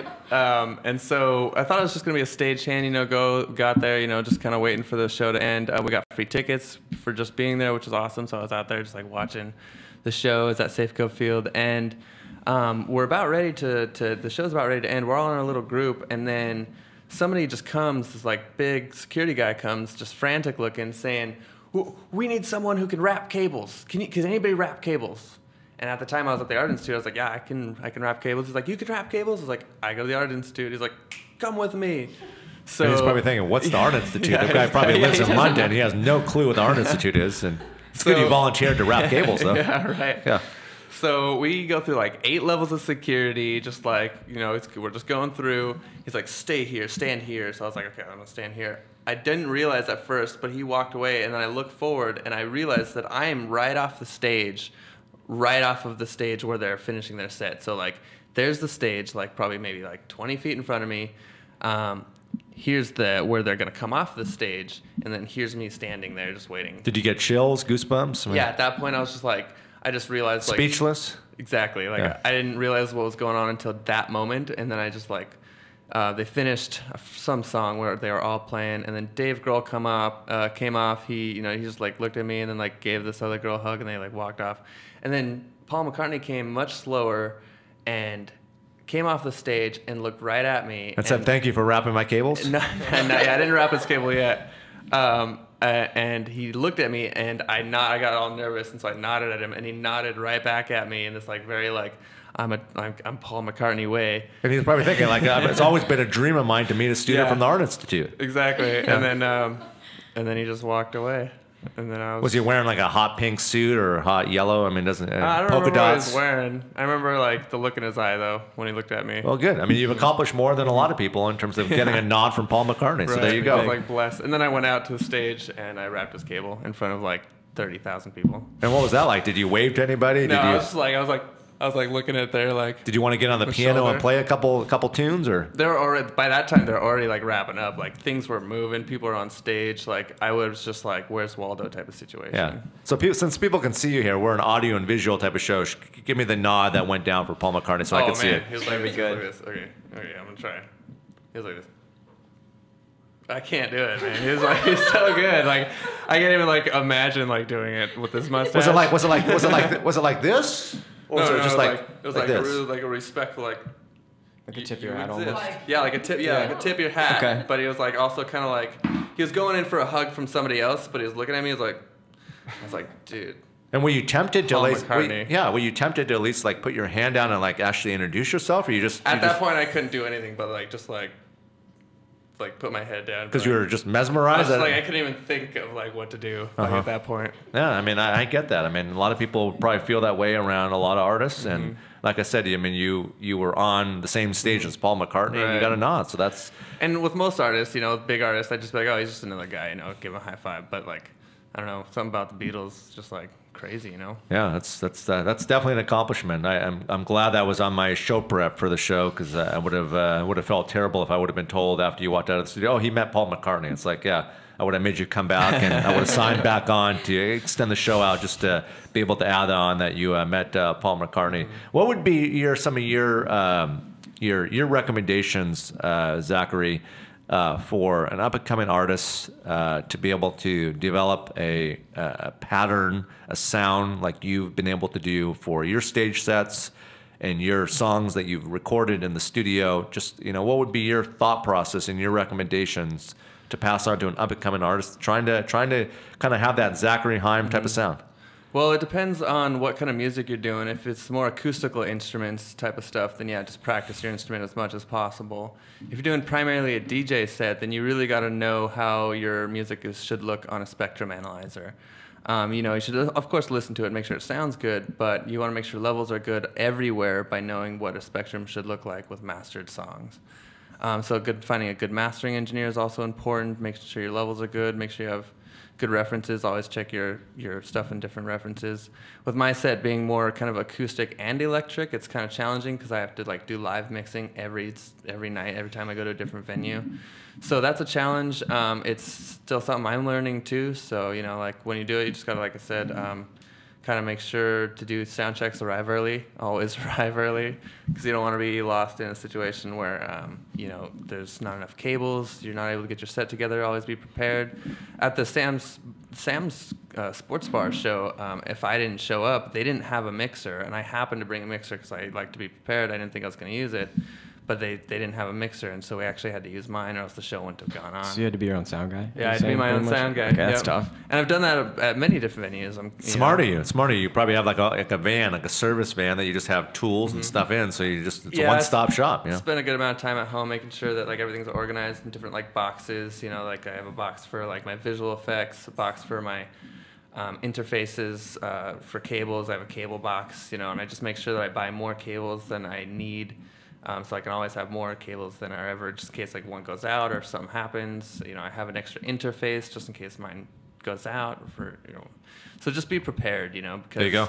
But you also got to just do more. Put yourself out there, because you're not going to learn these things. I wouldn't have learned these things if I didn't go to a show and fail. Right. And then learn from that failure. I've been to a few shows where it's just like nobody's there. The sound was shit. Excuse my language, but it happens sometimes. That's right. Josh from the Deadliest Catch was on the air with me on Friday, and every other word out of his mouth was a swear word. So every other word. I mean, you can't wake up in the morning without probably cursing at a family member. So no problem. It's going to happen. Mm-hmm. If we were in other formats, it'd be more of an issue, but not an issue at all. If you had a dream come true opportunity for you to collaborate with another artist, who would that be? Another artist that I could collaborate with. If you had any artist, and let's say Paul McCartney was your manager, and he said to you, well, I'm going to allow you to do a record with anybody, who are you going to choose? It depends on, that's a tough question, because I would choose either between a really great singer, so I would just like produce an album with a singer, it'd be like me and that singer, the album, or I would probably want to work with an electronic producer who I just idolize, that I think would, like someone like Louis the Child or something like that. Because I don't see you and Lil Wayne doing a record together. I don't see that happen. No. I have done some hip hop stuff, though. Have you? I usually sell that stuff, just like hip hop artists, because they like putting their name on it, and like if they, it's like beats basically. Yeah. ZKRY. I have a beats on my website, beats page. It's nice. ZKRY music/beats. You could buy it for $30 for a beat, but then it's gonna be produced by ZKRY, or if you buy it for a few hundred, it'll just be you. You know what I mean? I don't know if you're familiar, but if you look here on this picture right here on the studio wall here, the top picture there is a guy named DJ Battlecat. And he's Snoop Dogg and Dr. Dre's exhibits, the Dog Pound producer, and it's when we talk about production and beat making, being a West Coast guy, I mean that's just always what I've been a huge fan of, always, and it'd be interesting to hear some of your instrumentals and different production that you built up kind of under your pretense, and maybe we could use some of them here on the show, even for some instrumentals for the future when you come in, and kind of show you some love on there and kind of debut them, because I mean, would you agree with me as kind of in addition to you being an artist, but you being a beat maker and a producer as well, really, in my opinion, beats are everything. I mean, lyrics are important and production is important, but if you don't have that beat that that's meshing up exactly with your vibe in terms of the content and illustration of the record, I don't feel you have anything. Right, it's tough to find artists that you mesh with good, because really, the way I see it is that you can have if the beat's good, then it really just takes the right singer to get it worked out. Right. But you could be the right singer and just and be solo, and that would work out too. Yep. Sometimes you can get a beat that works out by itself solo. That'd be good too. So it's really just a matter of making sure you get the right collaboration. Yeah. Bad collaboration is going to be a bad song, but sometimes the right person can make it sound wonderful. Do you know FKJ? I love FKJ. I would say that'd be a dream collab right there. That was actually one of the ones on my mind, like that and like Grizz or like FKJ. Louis Vuitton, yeah. So you know what? I'm in a good mood today. Normally I don't play this much music on one show. I don't even really play this much music at the house or even in the car. I'm too busy on conference calls and on calls. But I'm gonna Spencer, I'm gonna play Alibi again, because I figured, we have another artist here in the studio. So this way, Zachary and I'm sorry, if you can introduce yourself again. Meg, thank you. This way they can hear it and they can give you another opinion outside of mine. So let's play Spencer Shangrove's Alibi again right now, live on the air, Studio 110 live. Studio 110.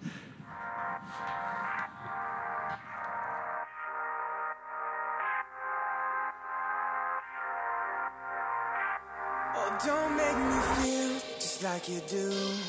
Oh, I'll never be your remedy. And don't make me drive into the night just to hear another alibi. When I looked into her eyes, reminded me of all the reasons why it took me far away. Oh no, no, it took me far away.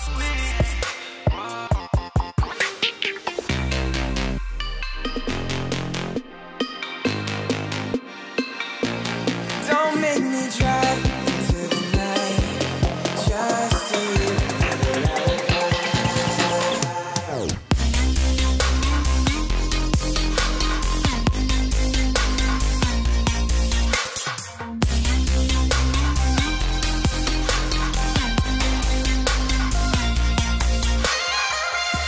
Cause even if we lasted one more night, would that just be enough for you and I? Oh,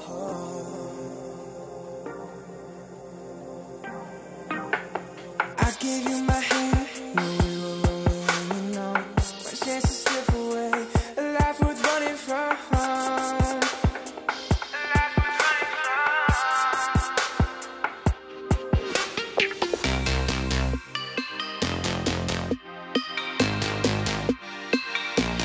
Don't make me drive into the night just to hear another alibi.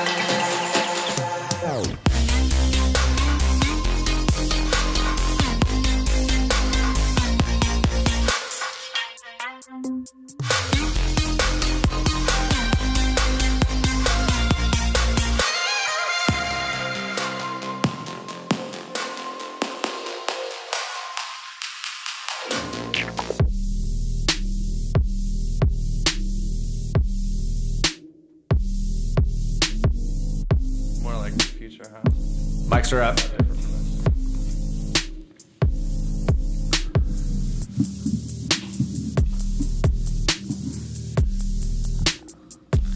I like this I do too. this little section. I do yeah. too. I wasn't even gonna include this in the song actually. Really? Yeah, I came back for another round in the studio and added it in. Definitely. Good choice. Good choice. Yeah. It's good editing. It's like, it reminds me of that, what was that Justin Timberlake song a long time ago that was released where they had that fun, like, ending of the song? Oh, I can't remember. There's so many. They all kind of sound. They all kind of sound similar. One of the biggest inspirations right there. So Yeah, there you go. So that was Spencer Shangro Thank you, again. thank you. Got today's Mic Drop Mondays. So I'm all about supporting local music here from the Pacific Northwest. That's Alibi. We played Hold On previously, and then we kicked it off earlier in the 1 o'clock hour with Preoccupied. And Spencer Shangro has had the opportunity to go to South by Southwest, Zachary. And so, like I told Spencer earlier, Zachary, that it's nice that opportunities have presented themselves for the Northwest to be able to get the coverage that they so well deserve at opportunities like South by Southwest, because people like myself and everybody that has whatever you're doing in the music business, if you're a manager or if you're an artist or you're a lawyer on the music side, or you're a radio host like myself, whatever you are, it's like South by Southwest is really the place that you want to be. I mean, that's so much fun. That's really the spot to get discovered and to be able to perform, and it's just about networking. South by Southwest. Yeah, It's South by Southwest. Best place to network I've ever been. Yep. Really? Probably gonna go every year from now on because I've Really? done it 2 years in a row and never want to miss it. Yeah, but you got to go for like at least 4 days. I would say. Like don't try and make it like a 2-day trip because you won't know what to do for at least a day because there's so many places you got to be. Huh. It's not like it's not like when you want to go down to Vegas with your buddies, just go to Vegas for one night. You just can't really accomplish it at South by Southwest. You got to, like he's saying, you got to go down for a couple days and really tackle the true core fundamentals of networking. Because, like I said, that's where you meet people. That's Yeah. where you meet people, and that's where you have the opportunity to showcase your music and your talent. And like you said, I mean, earlier, it's just you never know who you're going to be in front of. Exactly. I And didn't even know who I was playing for like half the time. But my manager was like, "All right, play Yeah. for these people," and it was the most exhausting festival I've ever been a part of. Yeah. But it was so worth Yeah, it. you don't get any sleep. No, you don't sleep. You're No. up every night. Because I was in an Airbnb with probably like 15 other people, and they were all doing I was with other artists, so everybody was just all over the place. But I was so thankful to go because it definitely changed my outlook on festivals, music, everything. So Spencer, if you can tell Zachary, tell him, because I thought the story was really actually quite remarkable and cool. But tell him a story about how you were just waiting in line randomly to order some food at Dick's and what that translated into. Yeah, so I was working for Sia actually at Key Arena, and she was doing a show, and the show ended. We were wrapping up, so I really wanted a milkshake. Actually, it was like 1:30, so I walked over to Dick's drive-thru right by Key Arena, Lower Queen Inn, and Yeah, Dick's drive-thru, ladies and gentlemen, is an iconic. It's been around for years. Yeah. So good. Hamburger spot here around the Pacific Northwest, because if I don't say that, people are gonna be thinking like, "What's this Dick's spot?" Yeah, what's going on? I'm not talking about this Dick's spot on the air. Also, I have to be able to identify it and give it its proper place. Kind of like In-N-Out, There you go. Yeah, exactly. All the major cities have them. I don't know the names, but ours here happens to be that. And actually, Macklemore performed on the roof of it on Broadway, and completely Capitol Hill. Oh, the Capitol Hill really won. Shut down Sir the Mix-a-Lot whole too. Sir Mix-a-Lot, yeah. Shut down the whole Broadway corridor that night. So carry on with your story. So I mean, this place, it was packed. There was such a long line, and so I was standing there, and I like making conversation with strangers in Seattle, because so many people in Seattle don't really want to talk, and so sometimes you'll just talk to the person next to you, kind of make them uncomfortable, and so we were talking, and we were just trying to bet on how long it would take for us to get food. And so we just started talking. He asked what I did, and I told him I do shows, I sing, and he wanted to hear a song at Dick's, and he had his headphone in, and so I was like, here you go, and we became really good friends, and he was a partial owner of the restaurant. Oh, So- There you go. So, There you go. And now he's a sponsor. yeah, So. and then we went out for drinks at Cha Cha's, I think, later that week on Capitol Hill, Yep. and just talked business. We talked what he wanted to do, all of his ideas and mine, and then he ended up sponsoring me to fly down to Austin, Texas. We did a little video as well. See, Yeah. I mean, Very awesome. that's what happens behind the scenes here in the Yeah. Pacific Northwest, and it happens in other markets as well. But we're talking about the Pacific Northwest right now. This guy was just in line. He wanted a milkshake. He worked his butt off Yeah. all night to make a show be produced to the top of its just ability working- at Key working Arena. here. You wanted just a random milkshake, and Yeah. that milkshake translated into a sponsorship for him to go to South by South. But see how this is all kind of correlating and coming together? And I quit my job pretty shortly after that because I didn't want to do it anymore. There you go. Yeah, and without that, I would have never met my management either, because I met them through South by. So pretty much all those things kind of connected. I mean, this might sound like drink more the milkshakes. this might sound like the dumbest thing that you've ever heard, but personally, I would have saved that milkshake cup. Oh, yeah? the cup that the milkshake was in, and I would have put that on my should have done that. mantelpiece. Yeah, I would have put that on the mantelpiece, and I would have autographed it, and then I would have taken a picture with the owner of Dick's Hamburgers and stapled that onto that cup, because I mean that's really, I mean, That would've been I'm a actually viral being photo serious. right there. Yeah, that's what kicked it off too, because like you never know. I mean, you could be wearing a pair of shoes walking down that a street in whatever city you're living in. If it's Seattle, like Pike Pine Corridor on Capitol Hill, or Los Angeles through Santa Monica or Melrose, or New York, in Brooklyn on Fulton Street, or up there 120th and Broadway, and you just someone says, "Hey, I like your shoes," and that person could be L.A. Reid. That person could be L.A. Reid. That person could be Leroy Cohen from Def Jam. You never know. So, like you said, props to you, man, for having the song ready and Thank you, accessible yeah. to play for him, and look what it turned out to be. I mean, you got Yeah. your management out of it, you got South by Southwest out of it, so it's a good look. Yeah, I mean, it's weird because I've also met some people just because of the shirt that I was wearing too.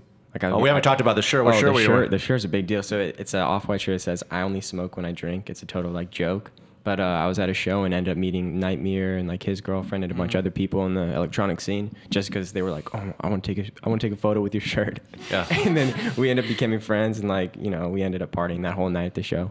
Well, next time the Powerball hits like 900 million, maybe with your luck, you should buy a ticket. And Yeah, should we split it? and then Should we split it half? Well, no, I'll be reaching out to you to be one of our key sponsors for some of our big upcoming events here at Studio110.live. I think we can make a deal with that. Remember the people that helped you pave the way and put you on the air, moving forward. Mm-hmm. So it's like I said, it's been a great show. Mic Drop Mondays. It's what we do here every Monday. So all the artists out there, I know we got tons of them reaching out to us. Believe me, we had to kind of narrow it down a little bit just because the floodgates were open on completely a different level, and we have a lot of artists coming through. Not only on the dance side, but on the techno side, and I think we're going to get some rock people in here and some Nice. hip hop people. So. Like I said, Studio 110 is about to be the dinner table conversation. It already is, but it's going to continue to be the dinner table conversation here in the Pacific Northwest. All right, Zachary, Studio110.live. Also got Zachary Heim here and his girlfriend in here. And she's a music teacher, but we got more to talk about that. But let's talk about the single Heraeth. Yep. I'm looking at 10,000 views on SoundCloud. Pretty good. Pretty good. Yeah, released it last month. Hit about 10,000 about a week ago. Pretty stoked about that. Couldn't imagine. I mean, it's just a pretty big milestone for me. Oh, yeah, that's huge. Yeah. And how did you celebrate when you hit 10,000? I didn't. I just kept promoting. Yeah. Nice. I mean, I would have thought you would have gone to another one of these restaurants we were talking about earlier and got, a rack of lamb or something, like we were talking about. And in addition to the 10,000 views on SoundCloud, I'm seeing 20,000 on all platforms just in the past month. Yeah, nice. Use a lot of like Facebook advertisements. It works. It works. Sent it out to a lot of different networks, a lot of different like EDM networks that like Pages and stuff. Trying to get it on other like bigger YouTube channels now too, like Majestic Casual, stuff like that. It's just like just got to do emails, man. Just emails and emails. It's crazy how the SoundCloud platforms can boost your songs. Right. I did a song with Wonderlust. You know that? Yeah. And that one just hit like 100K in like a few months. Yeah, it's crazy how those can happen. Did they give you a lot of credit? Yeah, I mean, it didn't like do a ton. I mean, but it's just cool to see those views. And just that many people all over the world listening to your song. So Zachary, what do you think is a true kind of dream come true for you in terms of you being an artist, a producer? I mean, you kind of walk different walks within the music business. I mean, If I were to say the dream come true would to change music somehow forever, in a sense that like do something like that Pablo Picasso did with art, where you learn all the traditional styles, you learn the best that you can, and then you take all that knowledge and you just throw it out the window, and then you just make something that nobody's heard, and you challenge what people like to hear, and make something beautiful but still provocative. Yeah. And how would you what would you do? What would be the recipe? What would be the ingredients to be able to do this? Like, how would you shape it up? I'm still working that out. Just working hard, working on as many different types of music as possible, which is tough. I guess, I don't know. I just make as much music as possible. What do you feel like the music business is lacking right now? What do you feel like the business needs, either from the label side of it, if we're having a label, kind of a record label artist standpoint, in terms of the inner kind of core ingredients, the marriage that kind of adapts those two tides together, or just an artist that wants to stay independent? I mean, generally speaking, what do you feel like we need more of? I think people need a more diverse ear. I think people are like, when they get stuck on one genre, they kind of like go through that path. They become like, it's like a fashion sense for them. They don't want to like listen to other kinds of music because it's outside of this like trail that they've paved for themselves. And I think that exploring as much as possible and listening to as much as possible, whether it be, electronic or like Brazilian folk music, I think it's important to be able to appreciate all that and then be able to explore it and then bring it to life in your own way. And what makes you the most excited about being an artist and, producer as well? But, what if just talking about the artist standpoint of the conversation, what's that one thing that gets you kind of lit up and gets you excited? Just the making music. It's for the art. It's nothing about, getting gratification or anything like that. It's just, I'm not going to be able to stop making music whether people are listening to it or not. It's just not something that's going to be within my soul to just not happen. So you're going to do it your whole life then? I'm going to do it my whole life whether people care about it or not. It's not for anything else. And that's a similar conversation that I was having in the dressing room last night with Payday. He's the same way, man. He's the exact same way. Like, he just doesn't want to stop. Like, he's got that drive and that ability to continue to come out with just that sense of fire. And his thing, you guys are obviously different, but his thing is just all about lyrics. He's got, he knows his fan base. He knows the people that he's ultimately trying to reach and connect with, whether they're in that, whether they were at Substation last night or they're coming to the next show. He's got that, he's got that niche in terms of that built-in, path in the pavement.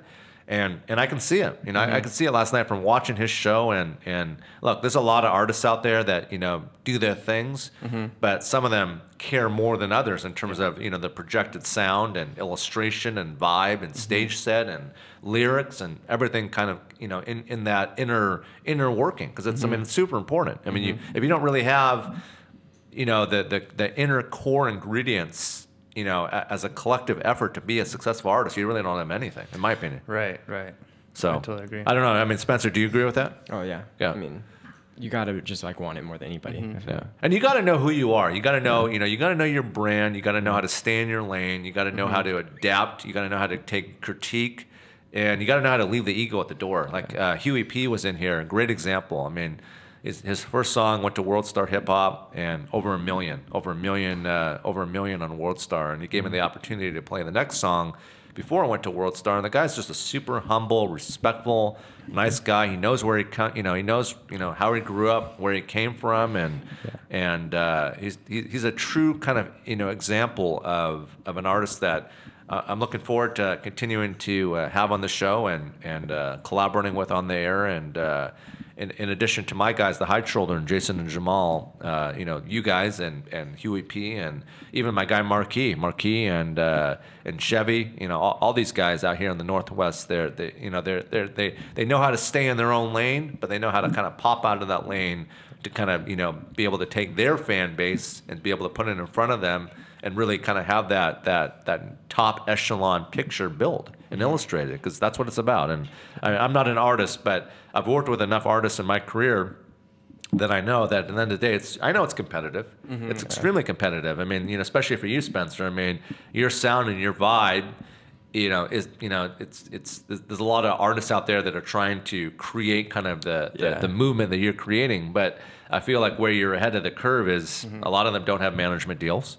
A lot of them weren't at South by Southwest. A lot of them don't have sponsorships. And then obviously with you, Zachary, I mean, just, you know, the people that you met and the pathway that you've been able to create for yourself, and the kind of the struggles that you've been able to put, you know, on the side that don't distract you to be able to kind of keep this going, you know? Yeah. That's the way I see it. So There's a lot of struggles. It definitely is. yeah. You just got to remember, like, there's so many artists that have been doing it like 10, 15 years before they even pop off, you know? Right. And so, like, you know, we've been both making music for a while, but Right. these people were trying for like 10 years before anything happened.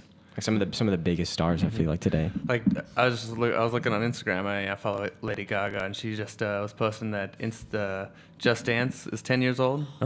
And I was thinking to myself, I was like, I haven't even been producing music for 10 years.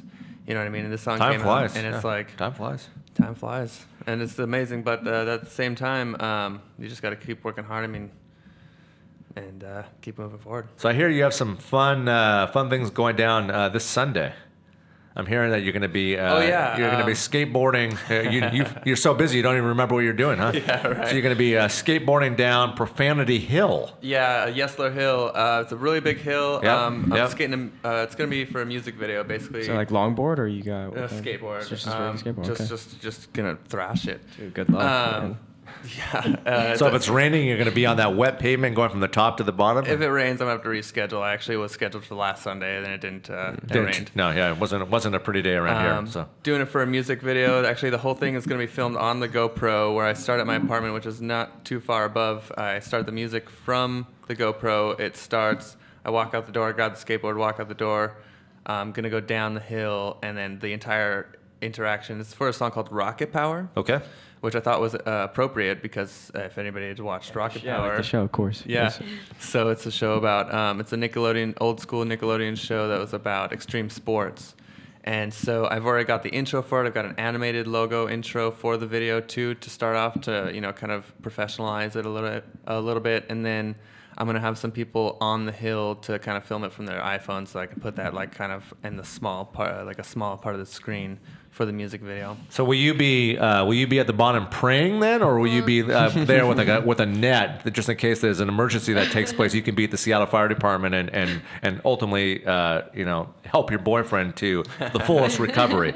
Well, I wish I could be there, but I actually have a concert myself that day, so Yeah. I. Oh, so I can't- you'll be I skating can't be down there, Profanity yeah. Hill, and she'll be on stage performing. performing. Yes, Wow. basically. Wow.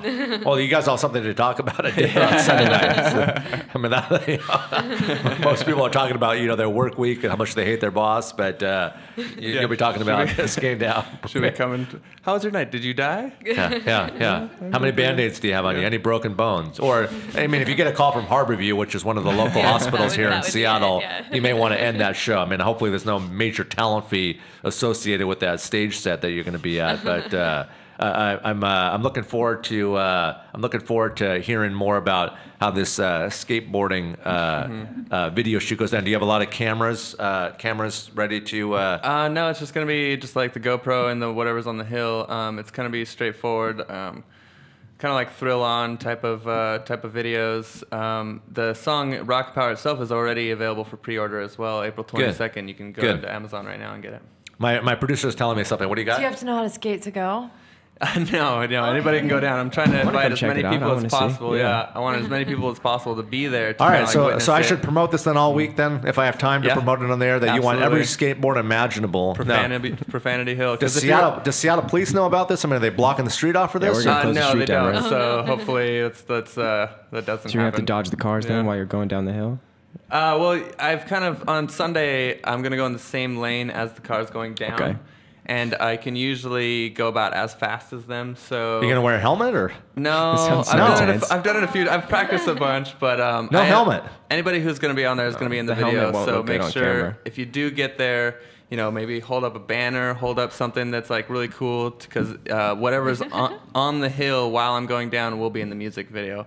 Well, I'm sure my show producer Erica will be there with the big Studio 110.live banner, that'll be. and she'll probably be, I'm sure the rest of your fan base will be on point. But if there's a gal there that's dressed to the nines like Erica does every day, you can't miss her. So make sure she has a front row seat at the bottom of Sure, we'll Profanity communicate. Hill. So I'll give her the set- pointers of the best places to stand because I've been mapping it out for months now. Can we I set mean- up a jump at the bottom? So like you go Definitely into, not. like, I'm going so fast at that. By the time I'm at the bottom, I'm just like full concentration. I did it actually. I've done the full hill once before, and then I did it again. Except for the second time, I actually did crash, and I wasn't able to skate for a couple weeks after that. So now I've because you were injured, or I hurt my knee and like my hands. It was more about my hands. I so didn't no have knee gloves. pads or elbow pads or anything for this. I'm gonna or? wear gloves, just like some really hardcore gloves, and then some knee pads. That's it. Because Under my it's a pretty steep hill. So Yeah. And I want to just like, it's gonna be sweet. You're not concerned about anything? There's nothing that No. concerns you about this going down Profanity Hill? No. I'm pretty for this, prepared for it. I've been skating for 13 years. Pretty. How do you practice or something like this? I mean, do you just find the biggest hill in your neighborhood and just continue Well, to go? like I said, I skate it. I actually live up the hill and I walk down the hill every day because instead of driving, I just take the bus to work every day. So I have to walk down that hill every day. But if it's sunny, I don't walk down that hill. I'll run a little bit late on purpose and then skate down that hill. I've also already skated down Queen Anne Hill twice. Queen Anne Hill. On the sidewalk or the actual street? The street. Wow. I missed the bus that day. It was like 4 years ago. And I skated down that hill. And hill I is almost so died steep. the second time, so I'll never do that again. Unless somebody's... And you don't think this is a wake-up call not to go down Profanity Hill? I didn't or- almost die because of the skateboarding aspect. It's really the cars at the bottom of Queen Anne Hill. Is that intersection's kind of sketchy. So I would do it again if there's people at the bottom like telling people not to go. Yeah. I mean, believe me, I'm into thrills. I like, fun adventures like this, but I literally couldn't be paid any dollar amount to get on a skateboard and go down Yesler Way here in Seattle. I don't care if it's 85 degrees out or if it's, hailing.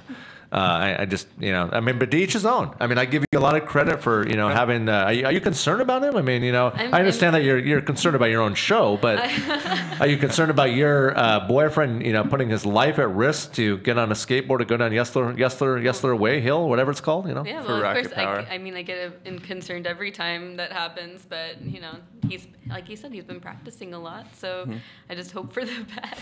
Yeah. I'll hear about it when I get home that night. If you can please, I'll never forget, I'll never remember, and I'm too busy. But if you can please reach out to my show producer Erica Yeah. the second you're at the bottom of the hill, and then she can hit me up because I'm a concerning type of guy. I care about my listeners that are on the show, and I want to know that you're okay and that I don't have to go to Harbor View to pay a visit. So that would be good to know.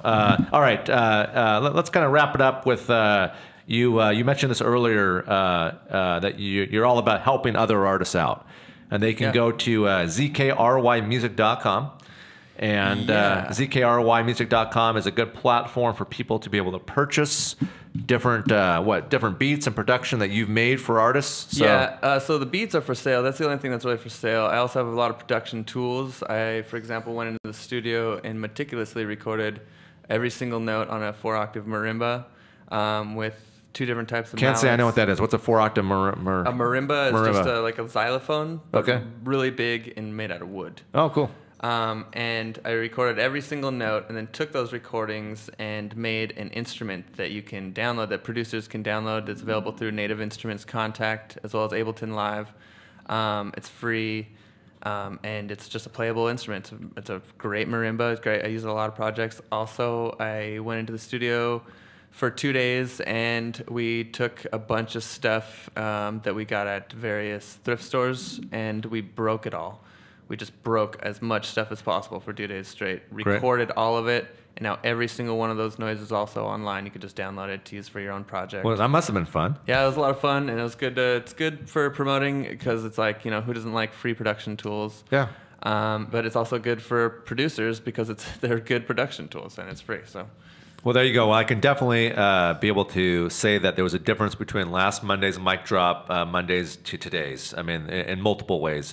Just from kind of what I've learned today on the show, that just what I'll be able to kind of apply and talk about for the rest of the week, and to be able to give kind of my proper inner working tools to future artists that come on for Mic Drop Mondays, in terms of what you guys have shared with the listening audience here today at Studio 110.live. I want to thank you, Zachary and Spencer Yeah, thank you so much. for coming in today, and please continue to use this show as an outlet for large upcoming appearances and special announcements, and I wish you guys all the best in your careers. You guys, I'm not too concerned about you guys. You guys have a lot of good things going for you in your own kind of inner niches. So big props to you guys, and thanks for putting it on your social networking. Of course. I wish you all the best for the rest of the school calendar year. I hope the students don't get under your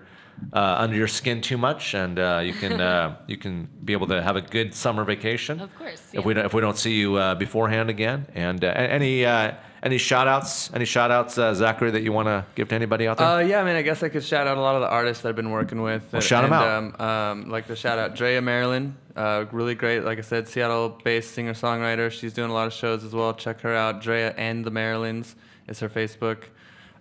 Spencer Glenn, really pleasure to work with. He's got a lot of great stuff coming up. Andrew Jimenez.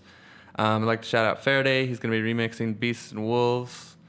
And Shout out Naked Giants, really close friend of mine. Great there you band. go. And then also one more, Kathleen Parrish. She commissioned me to remix one of her songs, which is going to be Nice. out in May, as well as a remix album. So Great. I'll be a part of that. Good. So yeah, all those people. Any shout outs you want to give? Any of the parents of the kids or anybody out there? Oh, no, just Challenger Elementary School. The principal? That was great. Sarah Jo, she's an awesome principal. There you go. Yeah. There you go. There you go. Well, all the best to you, and I hope you skateboard your skating adventure this Sunday down Profanity Hill is a I'll keep it huge safe. success. So you'll be in my believe me, you'll be in my prayers on Sunday morning when I wake up. Pre-order Rocket Power, ZKRY all caps. ZKRYmusic.com, and give your social addresses again for me here before we sign off. Spencer Shangro. Last name is SHANGROW on Instagram, Spotify, Apple Music. Check it out. There you go. There you go. I want to thank my show producer and assistant, Erica, for booking you guys into place today and providing all my show prep and everything that she does on all the on the social networking aspects and keeping the show in line. Because boy, without her, we'd be at cruising altitude, but it'd take a lot longer to get to cruising altitude. So thank you to Erica. Thank you to the whole staff here at the Studio 110.live's headquarters. My buddy Ryan couldn't make it today. Ryan, shout out to FutureNet and Future Music. And Nolan B too. Yep, and shout out to Nolan, a shout out to Aaron and Jen and Haley, and gosh, I don't want to forget anybody, Pierre and Cristiano down in Los Angeles handling some business here for the show that I'm told I'll be making an announcement that I wanted to make on Friday, but it got pushed back because it's so big that they have to get me a couple more details. So they're working feverishly right now down in Los Angeles with some music managers.